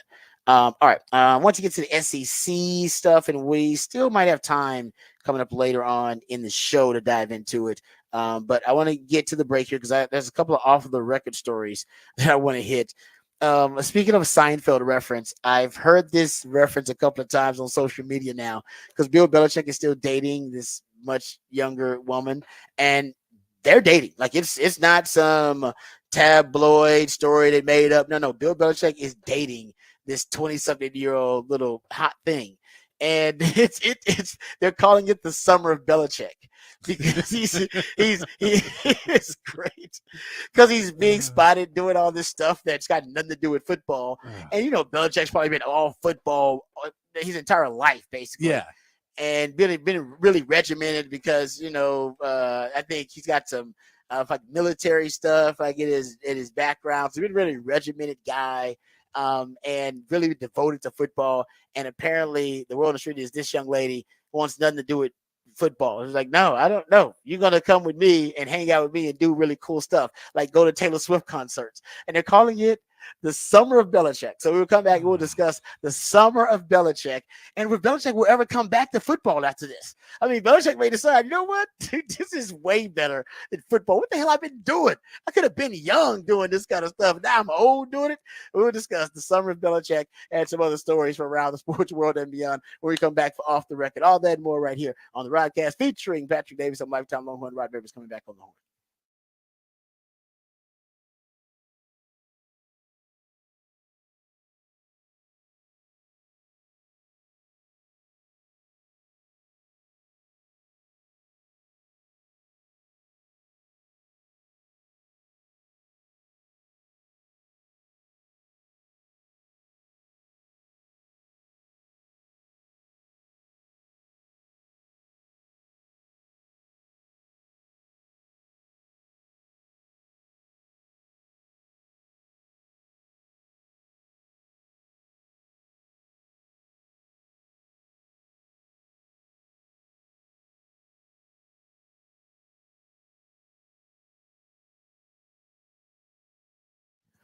Hey, what's up, folks? Lifetime Longhorn Rod Babers here. So, had some friends over yesterday, and we're just talking, hanging out, catching up. And the one of my friends tells me he's got an issue with his teeth. Said, "Man, I need a good dentist." I said, "Oh, I know a great dentist. I know the best dentist in Austin." And I told him about Dr. Record and his wonderful team. I told him all the things that I had gone through, that I went there and had some serious issues. Right, my wisdom teeth were causing me all types of trouble, growing in sideways. That they took care of that. I was in great hands, had the procedure done, made me comfortable. And since then, that I've been there for fillings and for cleanings, and I've gone there for all types of stuff because Dr. Reck and his team, they are a team that you can trust. And no matter what your dental issue is, maybe it's something as serious as having all your wisdom teeth removed, like I had to do, or maybe it's just a routine cleaning or checkup. Hopefully, that's the case for you, or any general dentistry or teeth whitening, dentures, porcelain crowns, veneers, dental implants, even a full mouth reconstruction, whatever it takes to make sure you're getting the best quality dental care available. That's what Dr. U and his team, Dr. Eckert and his team, are all about. And right now, because they're so great, they're always on the cutting edge of the technological advances in dentistry. They have the ability and the technology to give you a brand new smile in just one day, permanently secured to your dental implants. No time spent without teeth. You'll get temporary fixtures until they can complete your permanent smile, and you're going to smile again with confidence and eat freely without pain or discomfort. So this is a lifelike permanent solution. So if you've been told that you have to have dentures, or you already have dentures, don't freak out. Just call Dr. U to learn about this revolutionary alternative to dentures. It's a brand new smile in just one day, and it's a complimentary consultation. So you got nothing to lose, but so much to gain, because a confident smile can truly change your life. And Dr. Eckert wants to change your life for the better. He's already done it for so many people. I actually witnessed tears of joy in a dentist's office with a young lady who had received this treatment, a brand new smile from Dr. Eckert, and had brought her to tears of joy because she had never seen her smile look that good, and she had always been insecure about her smile. And if that's the case for you, you need to call Dr. Eckert. 512-345-3166. That's 512-345-3166. Or visit drueckert.com. drueckert.com.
All right, welcome back to the Rodcast. Time to get into a little off the record here. Let's talk about the summer of Belichick. So Belichick, who's 72 years old, is dating Jordan Hudson. It's his girlfriend, 24 years old. Every man out there, y'all know y'all want to give this man a slow clap. Come on now. It's creepy. Yeah, it's creepy, but you just admire it because just have the energy to keep up with a 24-year-old at 72. I don't know if I can keep up with a 24-year-old now. I'm 43. All right. My wife's 10 years younger than me. She kind of wears me out a little bit. So that's a big gap to keep up with. All right. So they're dating. It's official. So you're talking about damn near a 50-year age gap. And according to reports, and this comes from Hollywood. This comes from Daily Mail. So I got this from Daily Mail. It says Belichick is without a full-time NFL coaching job for the first time since he was fired by the newly transitioning Ravens staff in 1996. The first time this dude is without a coaching job since 1996, more than 5 years before his girlfriend Jordan Hudson was even born. Now that he is away from the sidelines, one insider claims that Belichick is living his best life, despite dating someone who is nearly 50 years younger than he is. He says, the source says, I don't know if he is looking to go back to coaching again. I may be wrong, but I think he is realizing that there is more in life than just football. And basically, they're keeping up with Belichick via all these posts on social media and all these stories. So there's one story that had Belichick took in a Taylor Swift tour concert in Travis Kelce's Amsterdam box. So it turns out he's going to Taylor Swift concerts with this young lady. That's already next level because that's commitment right there. He also, by the way, he's doing Inside the NFL now. Did you hear that? Oh, he's going to go over Belichick? there? And not who that I believe that story was reported. I'll pull it up here in a second. It was reported. He visited Croatia where he met the prime minister and the president and received a Croatian certificate of nationality and attended the Croatian soccer match. It's like, what? Belichick is getting like honored by a different country. And it's being reported that Belichick has been seen out brunching with this young lady, like just doing stuff that young folks do. And he's 72, enjoying his best life. I love it, man. I love the summer of Belichick story. This is great. This is why we should never invented Viagra or anything like this. The reason that it was supposed to stop working, so this creepy stuff didn't happen. Good Lord. It was supposed to stop working. Just ridiculous. Oh, man. Oh, wow. So you said this is unnatural is what you're saying. This is unnatural? Yes. This is defying the face of God. Bill Belichick. Oh, man. But hey, you got to be happy for him because there's no way Bill Belichick was talking about how the building was constructed while he's at a Taylor Swift concert. He's saying some weird dad stuff while he's there. Oh, it's nothing but dad stuff happening. Everybody's like, oh, God. Well, actually, this building was constructed in 1953, and they were building it. What they actually did was they had the concrete. It's like, no one cares, Bill. Yeah, because he's a military historian. Yeah, he is like a military historian. So he will be like, this was a bomb shelter, actually, originally, on this very site. Yeah, it's just like dad stuff. I can't, I'm happy for him, man. I'm happy for him. I can't imagine that in 32 years, I'll be more tolerant of young people than I am now. And I'm not very tolerant now. Oh, man. She's got him taking like selfies and a lot of photos and stuff, like, doing stuff like that. They got pictures of her taking pictures of him, like on the beach. Like Belichick taking pictures on the beach, just fly.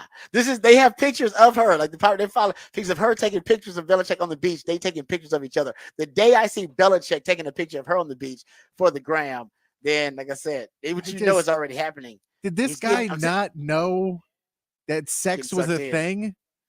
Yeah, but not but it was old. It was old people sex. It was but he still was like at some point was young. This is new stuff. No, man, he's saying that this is some new stuff they into. Trust me, back in his day when he was in his prime, they weren't into the stuff they in today. So he can't do the stuff he could do. Well, he can't, but she can. So he just, make sure he doesn't hurt his back or something like that. And then she can do all the new age, Cirque du I Soleil don't know. stuff. And It's teach. just a little weird. Just a little weird. Oh no, it's not a little weird. It's very weird, but it is. I'm here for it. I'm keeping up with it. The summer of Belichick. Will he go back to football? I don't know if he will with this young lady. I don't know if he go back with football. I don't know if he goes back to I'm football not while he's hiring dating him. her. He makes bad Exactly. decisions. Well, he's distracted. You know that. He makes bad decisions. I'm not hiring this guy. I'm not hiring someone who, when he's drafting, goes, "Oh yeah, no, actually, my girlfriend went to college with this quarterback. Let's draft him." I don't trust that. It's Bill Belichick. Yeah. Now the owners will have like daughters and stuff that'll be older than she is probably. Like, He'll have I mean? granddaughters older That'll than be this her girl age. is. Oh man. Hey man, I ain't hating on her. Good for you, Belichick. This is a weird story too. Oh my god. This is Rolling Stone. This is Rolling Stone article. They had an article about the Hawk Tua girl. And this is the way they described her. I'm not joking. She went viral for a sex joke, but Haley Welch is much more. A charming Gen Z Dolly Parton who's rightfully becoming America's sweetheart. What? It's just like, what are we talking about? Dolly Parton. Dolly Parton's a talented, like all-time great, entertainer. Why are you gonna call this? Why you making a Dolly Parton comparison of all things? This is every you ever go to a party and everybody thinks you can get with a girl, and there's that one girl that everyone's doing. That's her right now. Everyone is shooting their shot with her, and so everyone's putting out these articles and saying, she's just a really nice girl, and if she just found the right guy to settle down with, I'm sure everyone is shooting their shot right now, and you just watch guys acting like idiots. So you're like, I bet I can do an interview with her and things will happen. And then, no, yeah. Well, I mean, good for her, but it's like the description is kind of like, okay, let's calm it down. Dolly Parton. No, I know. Dolly Parton's like an American treasure. She like an icon. She popped up in my feed, and then I said, "Let me see what the comments are to see how hateful they are." I did not see one positive comment. About Hawk Tua girl? On her own post. It was the 30 I scrolled through were all just very negative. You're like, oh yeah. Anytime you're taking the formula, remember the shame to fame and fame to fortune. Think about Kardashian. Is she more hated or is she more loved? But she makes money. Easily, exactly. She makes money. Even the Catch Me Outside, how about that chick? Nobody likes her. Money. Because what we realize is that, and Jerry Jones kind of knows this too, that you can spin that hatred. You can spin it because people will hate watch you. Bill O'Reilly used to talk about this all the time. There are people that don't like me, and honestly, it really they don't like you, but they will listen and watch you just to disagree with you. And he was like, "That's like half my audience." That's like half. Rush Limbaugh was like that. People, he was like like a third of his audience, where people didn't listen to him that hated him. It's like, you heard what Rush Limbaugh said. How do you know what he said? You listen to, how do you know what he said if you listen to him and you hate him so much? They're hate listening, and they like being riled up and angry. Which we also realize people like being angry. They do. You can not be angry. You can be happy. You can just be positive. You can watch things you enjoy. You can do things you like, and you can date someone in your age range, and it's all okay. It's okay to do those things. You don't have to try and make a difference by yelling and screaming and dating girls a third of your age. There you go. When Belichick starts dating the Hawk Tua girl, then we will have reached idiocracy. Then when the movie is truly happening. No, I think she's too old for him. You're right. I think she is actually. No, I think she's like late 20s, going in early 30s. No. That's a little too old. All right, we'll come back. We'll get into some of the other top stories. I want to talk about the head coach rankings that are released by CBS Sports and where Sark stands in those SEC head coach rankings. We'll also dive into who the sleeper on this Texas football team is. That came out as well. We'll dive into some NFL discussion. I was going down a rabbit hole that led me into another rabbit hole that led me into another rabbit hole. And all started with me looking up who the next Longhorn is who is likely to go into the Pro Football Hall of Fame. So I'll discuss that with you. We'll talk about that coming up. Also, a Rangers report in the 9 o'clock. Don't want to forget the Rangers report. All of that and more right here on the Rodcast featuring Patrick Davis. I'm lifetime Longhorn. Rod Davis coming back on the horn.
All right, welcome back to the Rodcast. It is Freak Flag Feel Good. Fake it till you make it. Ric Flair, woo! 512 Friday edition of the Rodcast. And that's when my co-host, the Idealionaire, Patrick Davis, plays jams from local bands and artists, very talented human beings that you have a chance to catch live right here in the ATX. Who are we jamming right now, Patrick? This is A Giant Dog, and they're playing Saturday at Sagebrush. That's a great name, actually. Giant Dog. And we think about Clifford the Big Red Dog for some reason. All right, there you go. My man Patrick always hooking us up on a 512 Friday. We appreciate that. Also, Patrick is always hooking us up with the topic for the big fat poll of the day, one that is a kind of a gut punch for all of the Cowboys fans out there. Patrick, give the folks the topic for the big fat poll of the day. Big fat poll of the day: start, bench, cut, Zeke, Deuce, Rico, Ezekiel Elliott, Deuce Vaughn, Rico Dottle. Which one do you start, bench, cut? We asked you on X on at the Horn ATX. We asked you who you would cut in the poll. Right now, Zeke is winning. Deuce Vaughn and Rico Dottle are tied. Yeah. Deuce follow. What? Yeah, they're tied. So tied. Zeke is winning. Zeke, everyone says cut Zeke. Zeke is the front runner for cuts. But Rico Dottle just took the lead. Rico Dottle is now second. Deuce Vaughn. People want to keep Deuce. I thought it was a no-brainer that Rico stayed. Okay. I don't know. No love for Rico there. Yeah, I mean, I don't. Yeah, there shouldn't be love for Rico. Rico hadn't done anything. There should be more like for Rico. Though. Yes, there should be than Deuce. But you know what? I talked about the mystery box. People want that damn mystery box, man. The mystery box intrigues people, and that's kind of what Deuce Vaughn represents. He's the mystery box guy. You don't know what you have. It could be, a dynamic addition to the backfield. It could be a dud. We don't really know, but mystery box. And I think that's kind of what we're dealing with here with a lot of with a lot of Cowboys fans. But Rico Dowdle, just no respect for Rico. Rico said that too.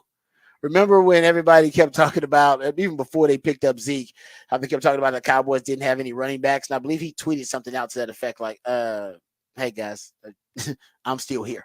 Like I'm still a running back here with the Cowboys. I'm still an option.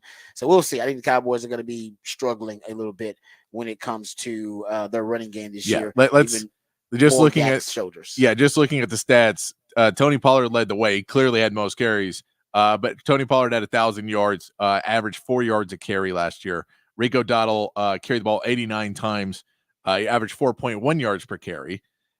Deuce Vaughn carried the ball 23 times. He averaged 1.7 yards per carry. Like I said, mystery box. And like I said, we don't know what you got in Deuce. It may be something great. It may be something elite, or he may, just be a dud. So I if I'm the Cowboys, y'all got to go get something done.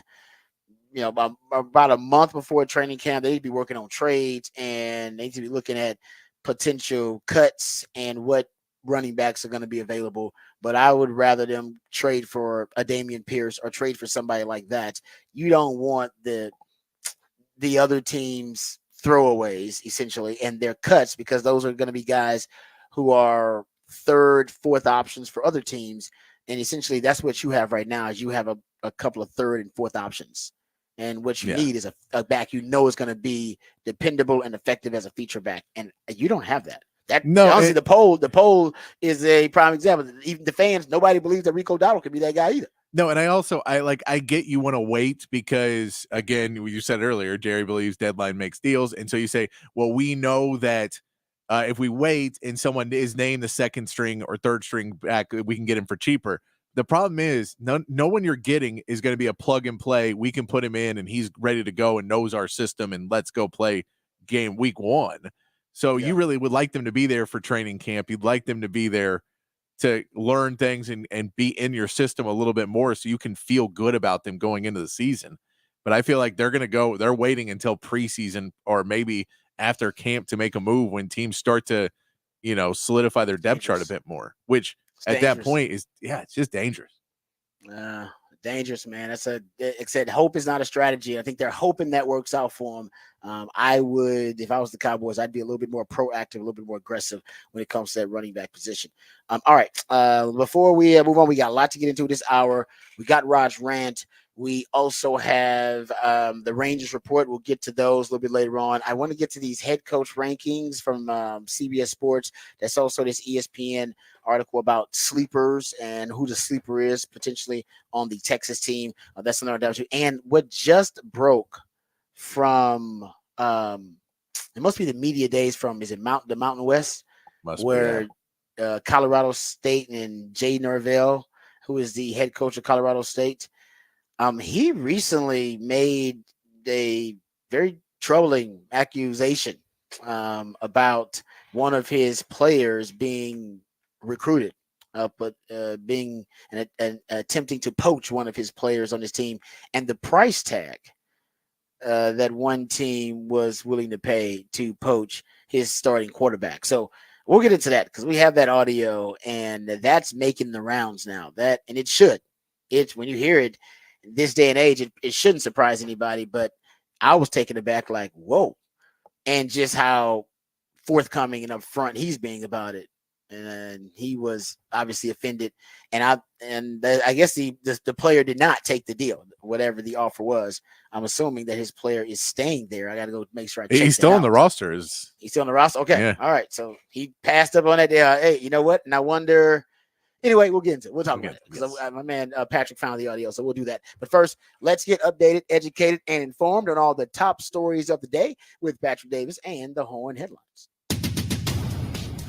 All right, Horn Headlines brought to you by Top Gun Rentals and Lawn Equipment. In the MLB, the Astros got the win over the Marlins 6-3 yesterday and swept their series 3-0. Jake Bloss pitched 4 innings in his second career start, allowing 2 runs while striking out 4. The bullpen got it done the rest of the way, striking out 7 and getting the Astros record up to 49-44. Yordan Alvarez missed a game after leaving Wednesday's game with right hip tightness, but in good news, Kyle Tucker was involved in pregame activities for the first time since his shin injury on June 3rd. The Rangers and Astros will begin their weekend series today, renewing the rivalry in Houston while Arlington gets ready for the All-Star weekend. Albert Haney will take the mound for the Rangers with a 3-9 record, and Hunter Brown gets the start for the Astros after getting his record up to 6-6 on the season with a streak of quality starts. The Rangers can make some headway in the AL West division race as they are only 5 games behind the Astros and cut that down with a series victory this weekend. That is your Horn Headlines. All right, thank you, Patrick, for the Horn Headlines. Appreciate those. Okay, I want to get to this Jay Norvell audio because, like I said, it's making the rounds, and a lot of people are talking about it and retweeting it. It'll probably hit your timeline pretty soon. If it hasn't, then we'll play it for you right now. So Jay Norvell is at their media days, and he's talking about the NIL and transfer portal, and then makes this bold accusation. Braden had the same kind of offers, and you can't, if you have enough evidence, you can prove it, but smoking gun. He said guy from Kansas State called him, offering him $600,000 because they lost their quarterback. And if he got in the portal, and I'm not accusing Kansas State of anything, I'm just telling you what the kid told me. And so if they don't want their name thrown in it, I think they should probably get a handle on their people. But there's a lot of that going on in college football, and that's just the way things are right now. Oh, okay, man. By the way, their quarterback, Braden Fowler Nicolosi, he last year completed 62% of his passes, over 3,400 passing yards, 6.8 yards per attempt, 22 touchdowns, 16 interceptions. I will say it's amazing because they actually kept Colorado State. They kept their receiver too, who was a really good receiver for them, Torrey Horton. And he last year he had over 1,100 yards and 96 receptions. I don't know how they kept him because I'm sure he was being offered some ungodly sum of money too via the transfer portal, and he stayed there. So that was an accomplishment in itself, and it was an accomplishment for them to keep Braden Fowler Nicolosi there, if indeed that offer is legit, that he was offered $600,000. I don't know what they did to counter that offer, or maybe he decided to give them a hometown discount. But those are the kind of dollar figures that are being floated around about a quarterback. Remember, I gave you guys the numbers from Open Doors Open Doors, remember they did their annual review, and they did their annual analysis of all the NIL transactions around the country, and they have been on the forefront of documenting and tracking these NIL transactions from the jump. They claimed in their latest review that the starting quarterback for a top 25 team, that is not Colorado State, earns an average of $821,000. And that is up from last year at $648,000. Well, this is their projections for next year. So last year, basically, this past year, they had it at $648,000. That was the average that a top 25 quarterback got. And the firm anticipates the salary to get close to $1 million by 2026 for the average top 25 quarterback. And I remember also seeing, 24/7 Sports, they did a college football NIL market transfer value chart for each position. Remember, John Talty spoke to agents, spoke to players, and spoke to collectives and directives to try to get a range of what the value was for each position and what they earned via the free market when they hit the transfer portal. And he had the quarterback market range from 500,000 to 800,000. Seems about right. It's right there at 600,000. But my thing was, he wasn't even that good. He's an average QB. So imagine what above average quarterbacks are But getting. not only that, that's not the starting job. They have Avery Johnson. They got this 4-star that they let Will Howard walk. He's sharing snaps with Avery Johnson. That's at best. That's what's kind of worse. Right? Is that's a school where apparently they're willing to say, well, we're paying Avery all this because we got him to come here, and he's the highest recruit we've got, 4-star from Kansas, and we're thrilled we got him. And we're so having also we're going to pay another quarterback $600,000 to come. Yeah. But that's also where this is when, people talk about the regulation they want in NIL. More of it is he can say someone from Kansas State called and they want this. But we don't know if that was a donor who doesn't like Avery Johnson and said, I'll pay you to go there. We don't know if it was an assistant coach reaching out on his own. We don't know if it was somebody from another school who just wanted him to get in the portal. And then once he got in, Kansas State we never called you. And now he's already in the portal. And now you can call him from another school and say, hey, well, we want to look at you. There's no way to tell who it is and there's no way to do that because there's no regulations on it. There's no reporting on it. And so because it's so under the table and so backwards, you don't know where that call came from. And you don't know if the number is true either. The kid could have said, man, I'm making $50,000 as a quarterback here. I see what the evaluation is.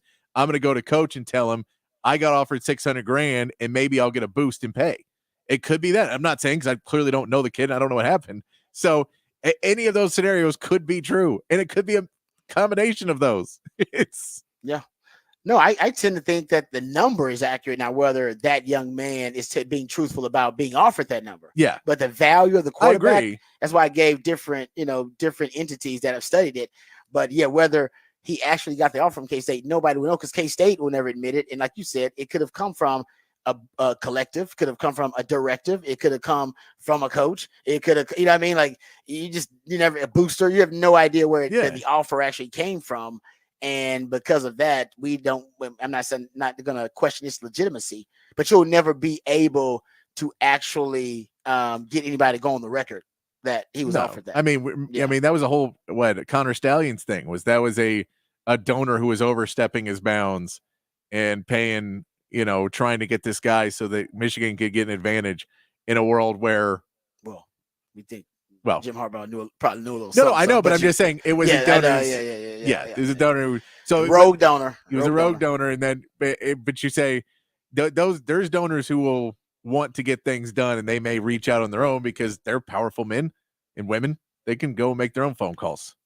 Well, I probably right now I'm leaning toward thinking that it was part of K-State because they played two quarterbacks last year. They played two quarterbacks every year. Yeah. Remember, they had Will Howard and brought in Adrian Martinez. Yeah. Right. And then they had Will Howard and Avery Johnson at the same time. And they they played both of those I quarterbacks. agree. I tend to think that's what Chris Kleiman likes. I think he likes having the insurance policy of Yeah. having another quarterback that he deems basically a capable starter there. And now having just Avery Johnson there, he doesn't have that situation. And Avery Johnson likes to run, which means he could get hurt I agree. very easily. So I do think the urgency for K-State does match, recent history with them. I believe it. I believe it. I do. I'm just hearing too much about how much these quarterbacks are getting. It's crazy, the numbers that have been thrown out there. And I just gave you Open Doors' report. I gave you 247 Sport report about it. And that is definitely the range for quarterbacks. Now, I guess the question now we're trying to ask is, we've confirmed that, whether this young man actually did get an offer from K-State of 600,000. But there's no doubt the value of quarterbacks now, of top quarterbacks, is in that range. Did he get it from them? I don't know. But you know what, Patrick? These young people are smart as hell. Because I'd make up some fantasy number too. Go, you know what? Go confirm it. Or go, you know what I mean? Or, you know what I mean? Go confirm it yourself. If you don't believe me, then go confirm it. No, and this is more what I would assume. Because I could Or assume go all disprove it. This is what I was, because this is normally how people get caught up in these things, is someone goes, if you came to K-State, you could make upwards 600,000. The same way at a job interview. At a job interview, they go, "What does the job pay?" And they go, "Between 30 and 100 grand." And they go, "What does it pay?" 31 grand. That upwards will get you in trouble. And Upwards of. So it could have been that they offered him, we're gonna start you out at 150 as a backup, and then if you start next year and we get you in the rotation, you play this many games, and we'll bump you up to 600.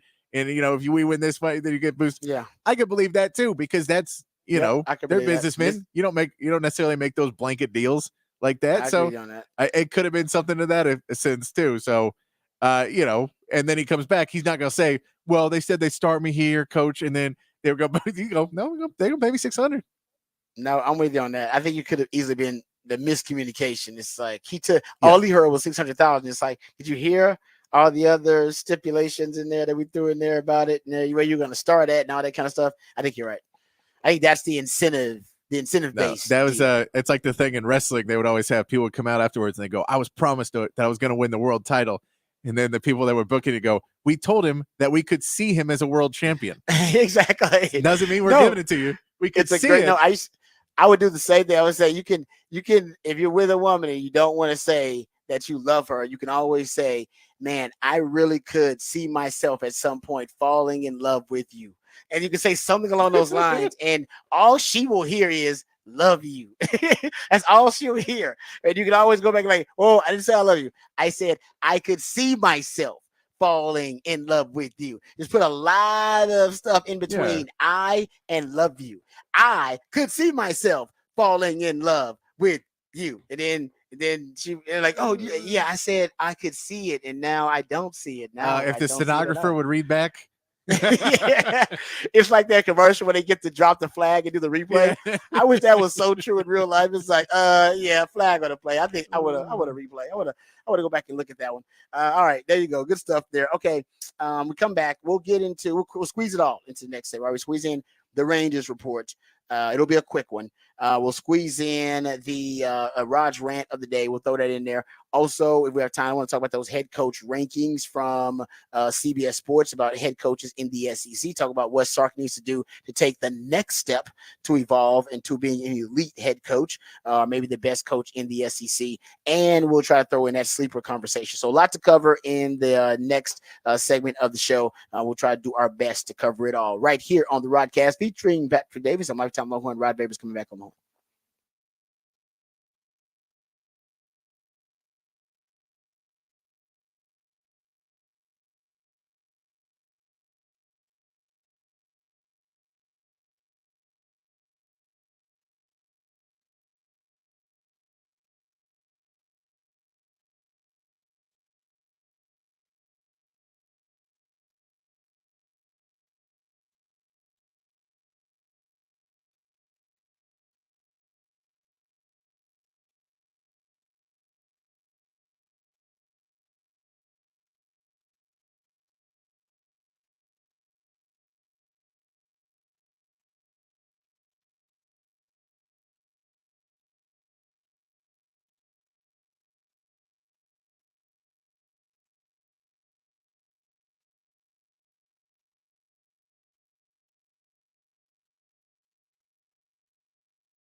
All right, welcome back to the Rodcast. Time for the Ranger report. Just a quick one here. Just a couple of nuggets.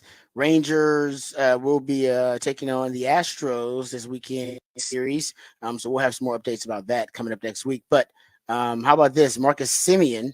Remember, Marcus Simeon and Kirby Yates were both named as reserves to the All-Star game, the American League roster, where Marcus Simeon was elevated to the starting lineup at second base. That happened yesterday when it was announced that Jose Altuve that he is going to miss the game to rest his sore left hand.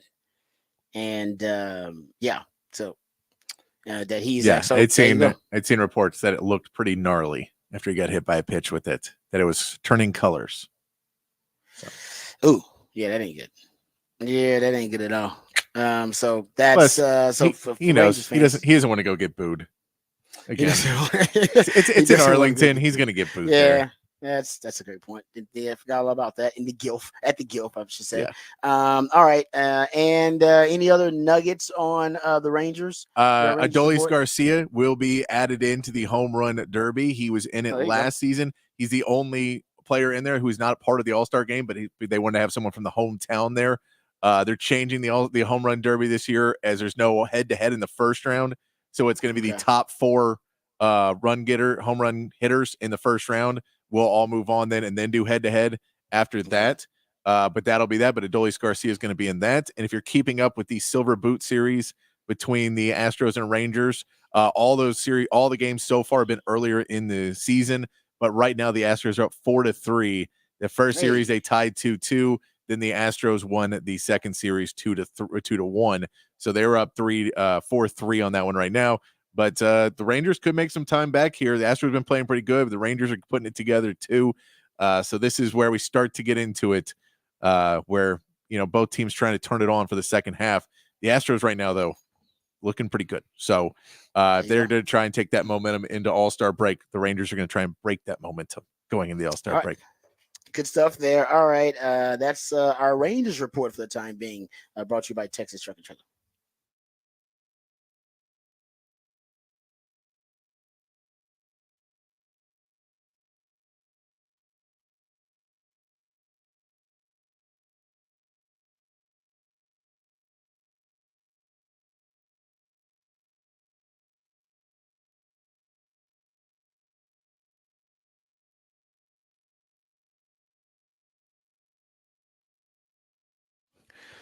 All right, welcome back to the Rodcast. Time to get to Rod's rant of the day.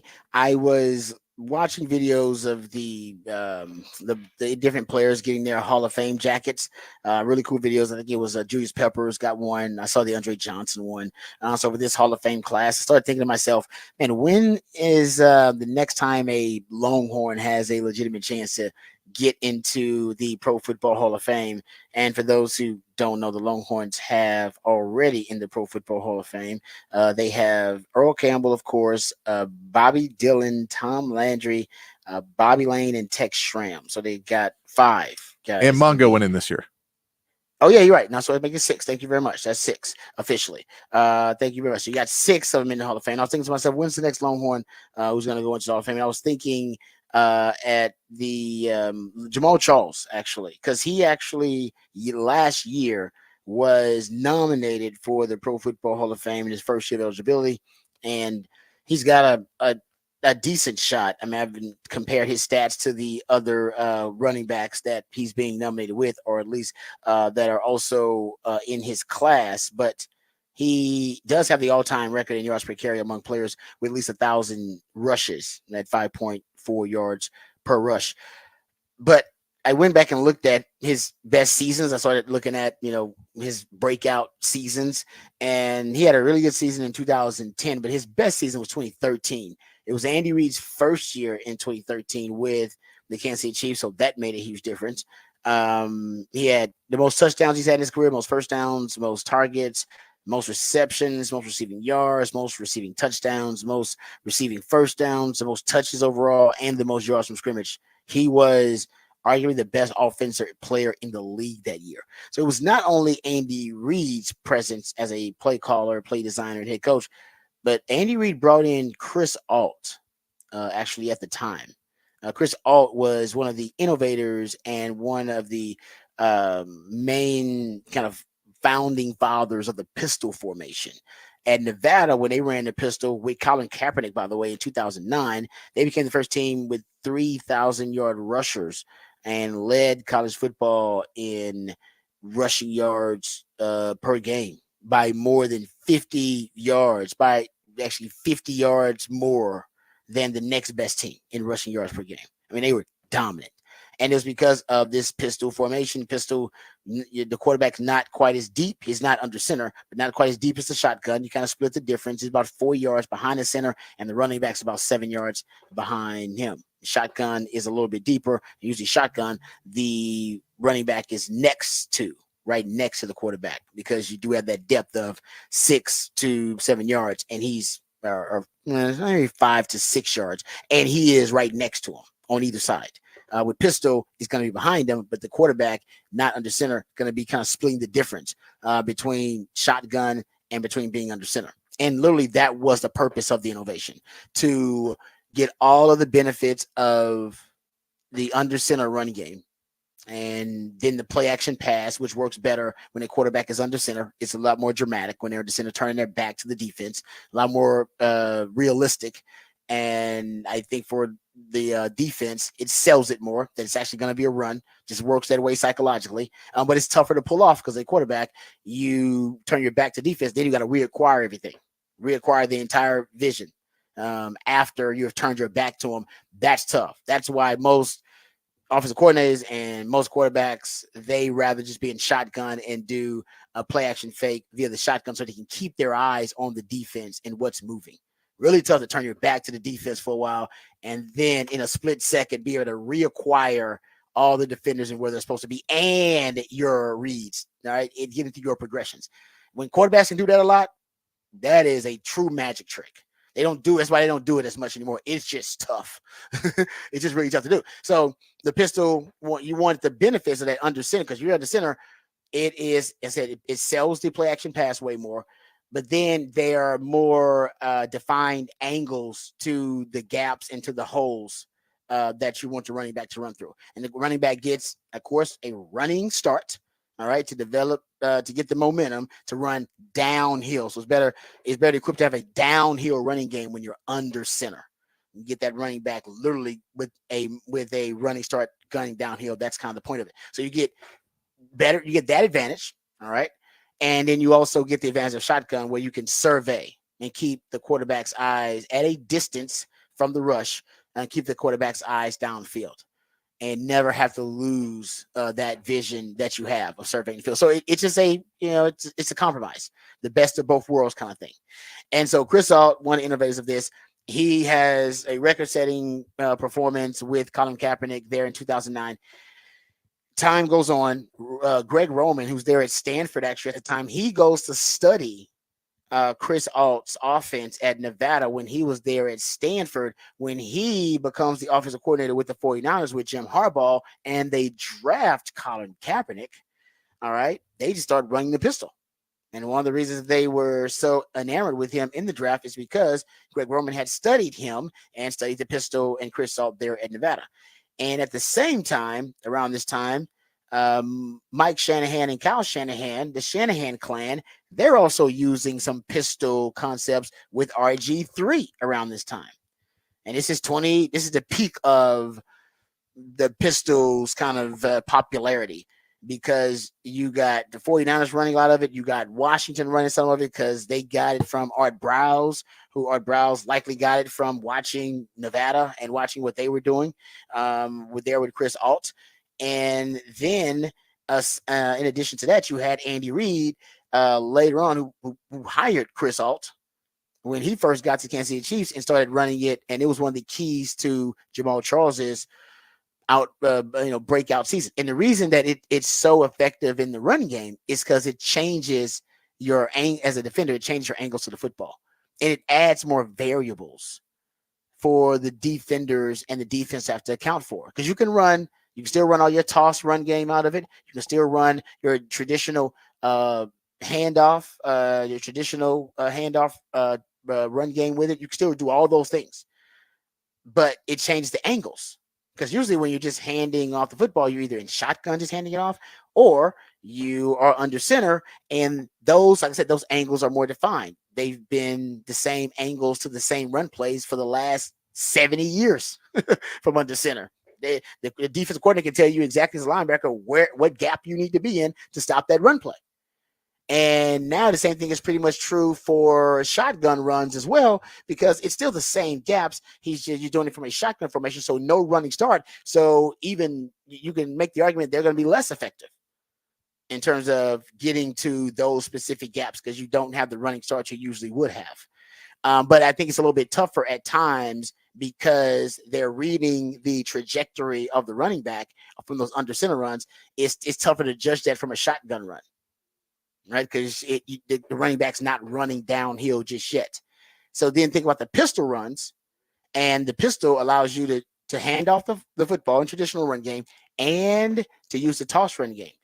And that's why with Jamal Charles, because it threw off all the angles. And think about it, all you need if you're an offensive play designer with a player with Jamal Charles' speed is the defender to take one false step, for the defender to take a bad angle, and Jamal Charles destroys angles. And one false step can be all she wrote when you got a guy with world-class speed like Jamal Charles. And so that's basically what happened. It was relatively new to the NFL, and there was a lot of bad angles to the football, a lot of variables that the defense couldn't account for, and it really did. It was so unorthodox and non-traditional that just took defenders and defensive coordinators a while to catch on to exactly how they wanted to defend pistol runs and pistol plays overall, period. But remember, really good for maximizing speed because it changes angles to the football and it adds more variables and more angles that the defense has to account for. So if you miscalculate or you take a wrong one, speed will make you pay. So think about that's what Jamal Charles did in that 2013 season. And then think about the team that uses pistol the most now in 2023. It's the Miami Dolphins. What do Miami Dolphins have that make them unique? Speed, more than anybody in the NFL. So with their runs, they actually prefer toss runs because you can still run interior rushes and interior concepts and schemes in the run game with toss as the technique. But it changes the angle for the defender, because when a defender sees toss, what do they think? Outside run. But it's not. It's a toss. So to get you going outside, and then the running back cuts it right back inside with a lot of speed. You already took the wrong angle to the football, so you already are one step behind. And with that kind of speed, they'll make you pay with explosive plays. And that's what Miami. So Miami ran pistol over 20% of the time. That was the most in the NFL because they knew.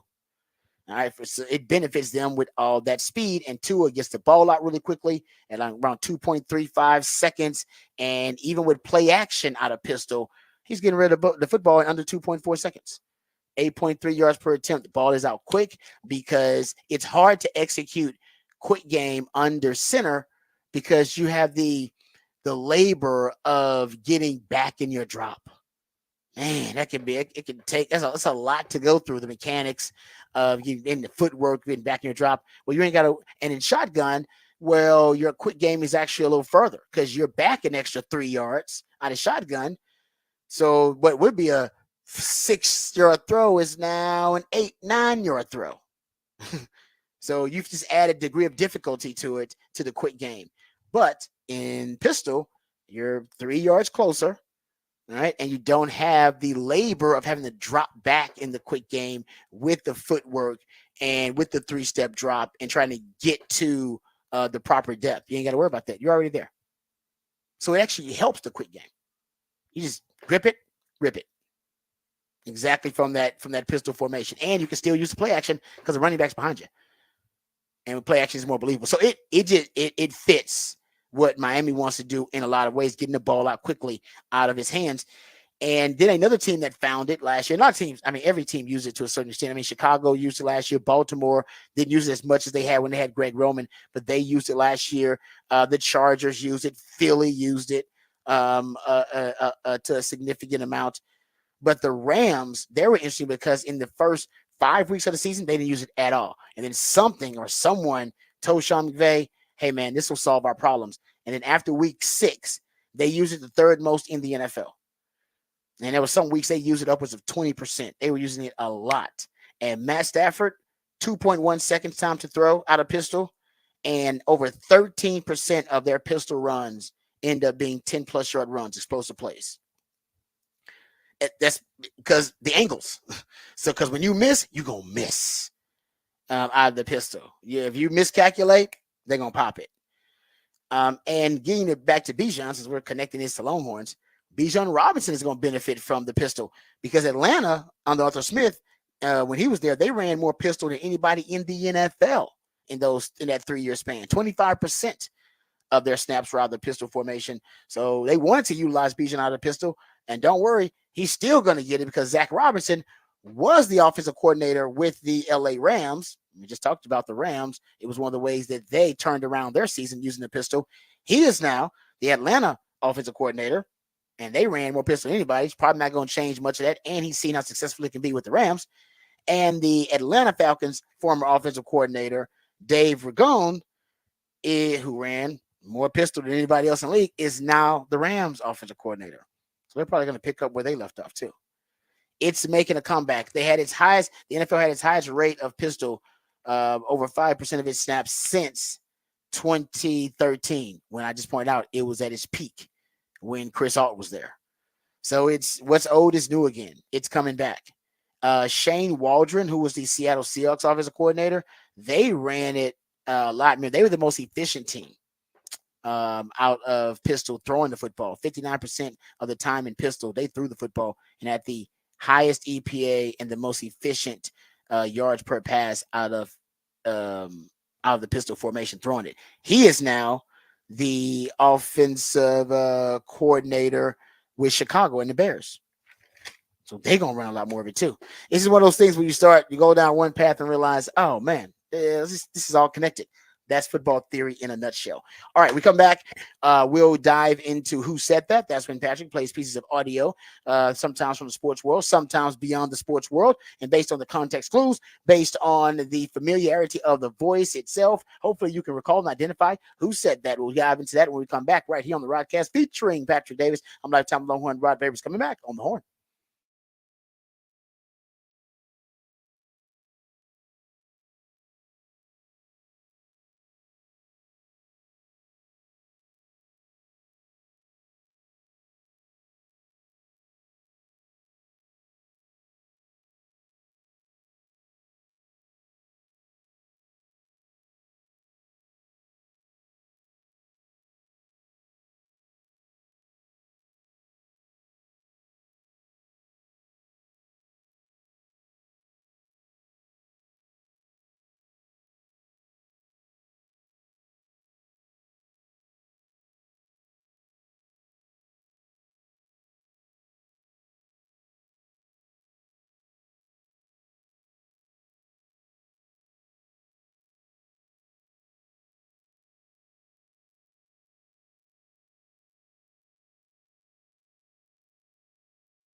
Welcome back to the Rodcast. It is a 512 Friday edition of the Rodcast. That's with my co-host, the Idealionaire, Patrick Davis, does a great job at all the musically themed days of the week. That's when he plays jams from local bands and artists, very talented human beings that you have a chance to catch live right here in the ATX. Who we jamming right now, Patrick? This is Big Wise Brass Band. They're playing tonight at the Continental Club.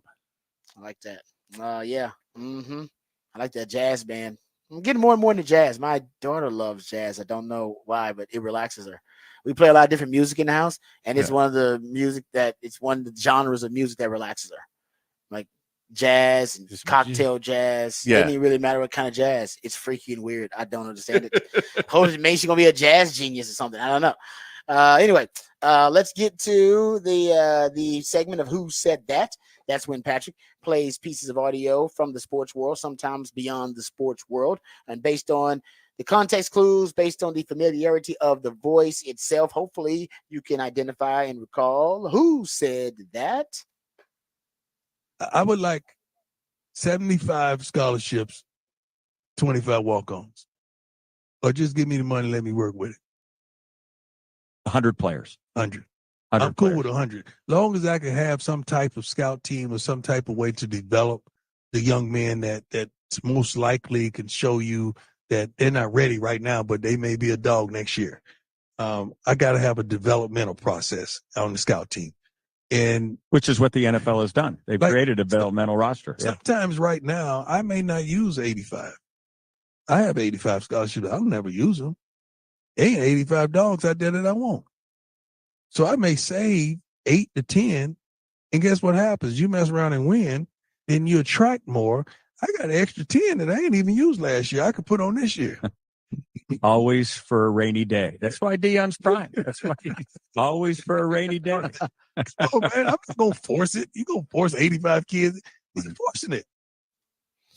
As Deion Sanders, honestly, that's what I think some of the new decision makers who are determining the financial framework of football now, that's what they say. They want to reduce the roster size. They're like, you don't need that many scholarship players. They're like, look what the NFL is doing. They only do it with 50, 60 guys. You can cut it down.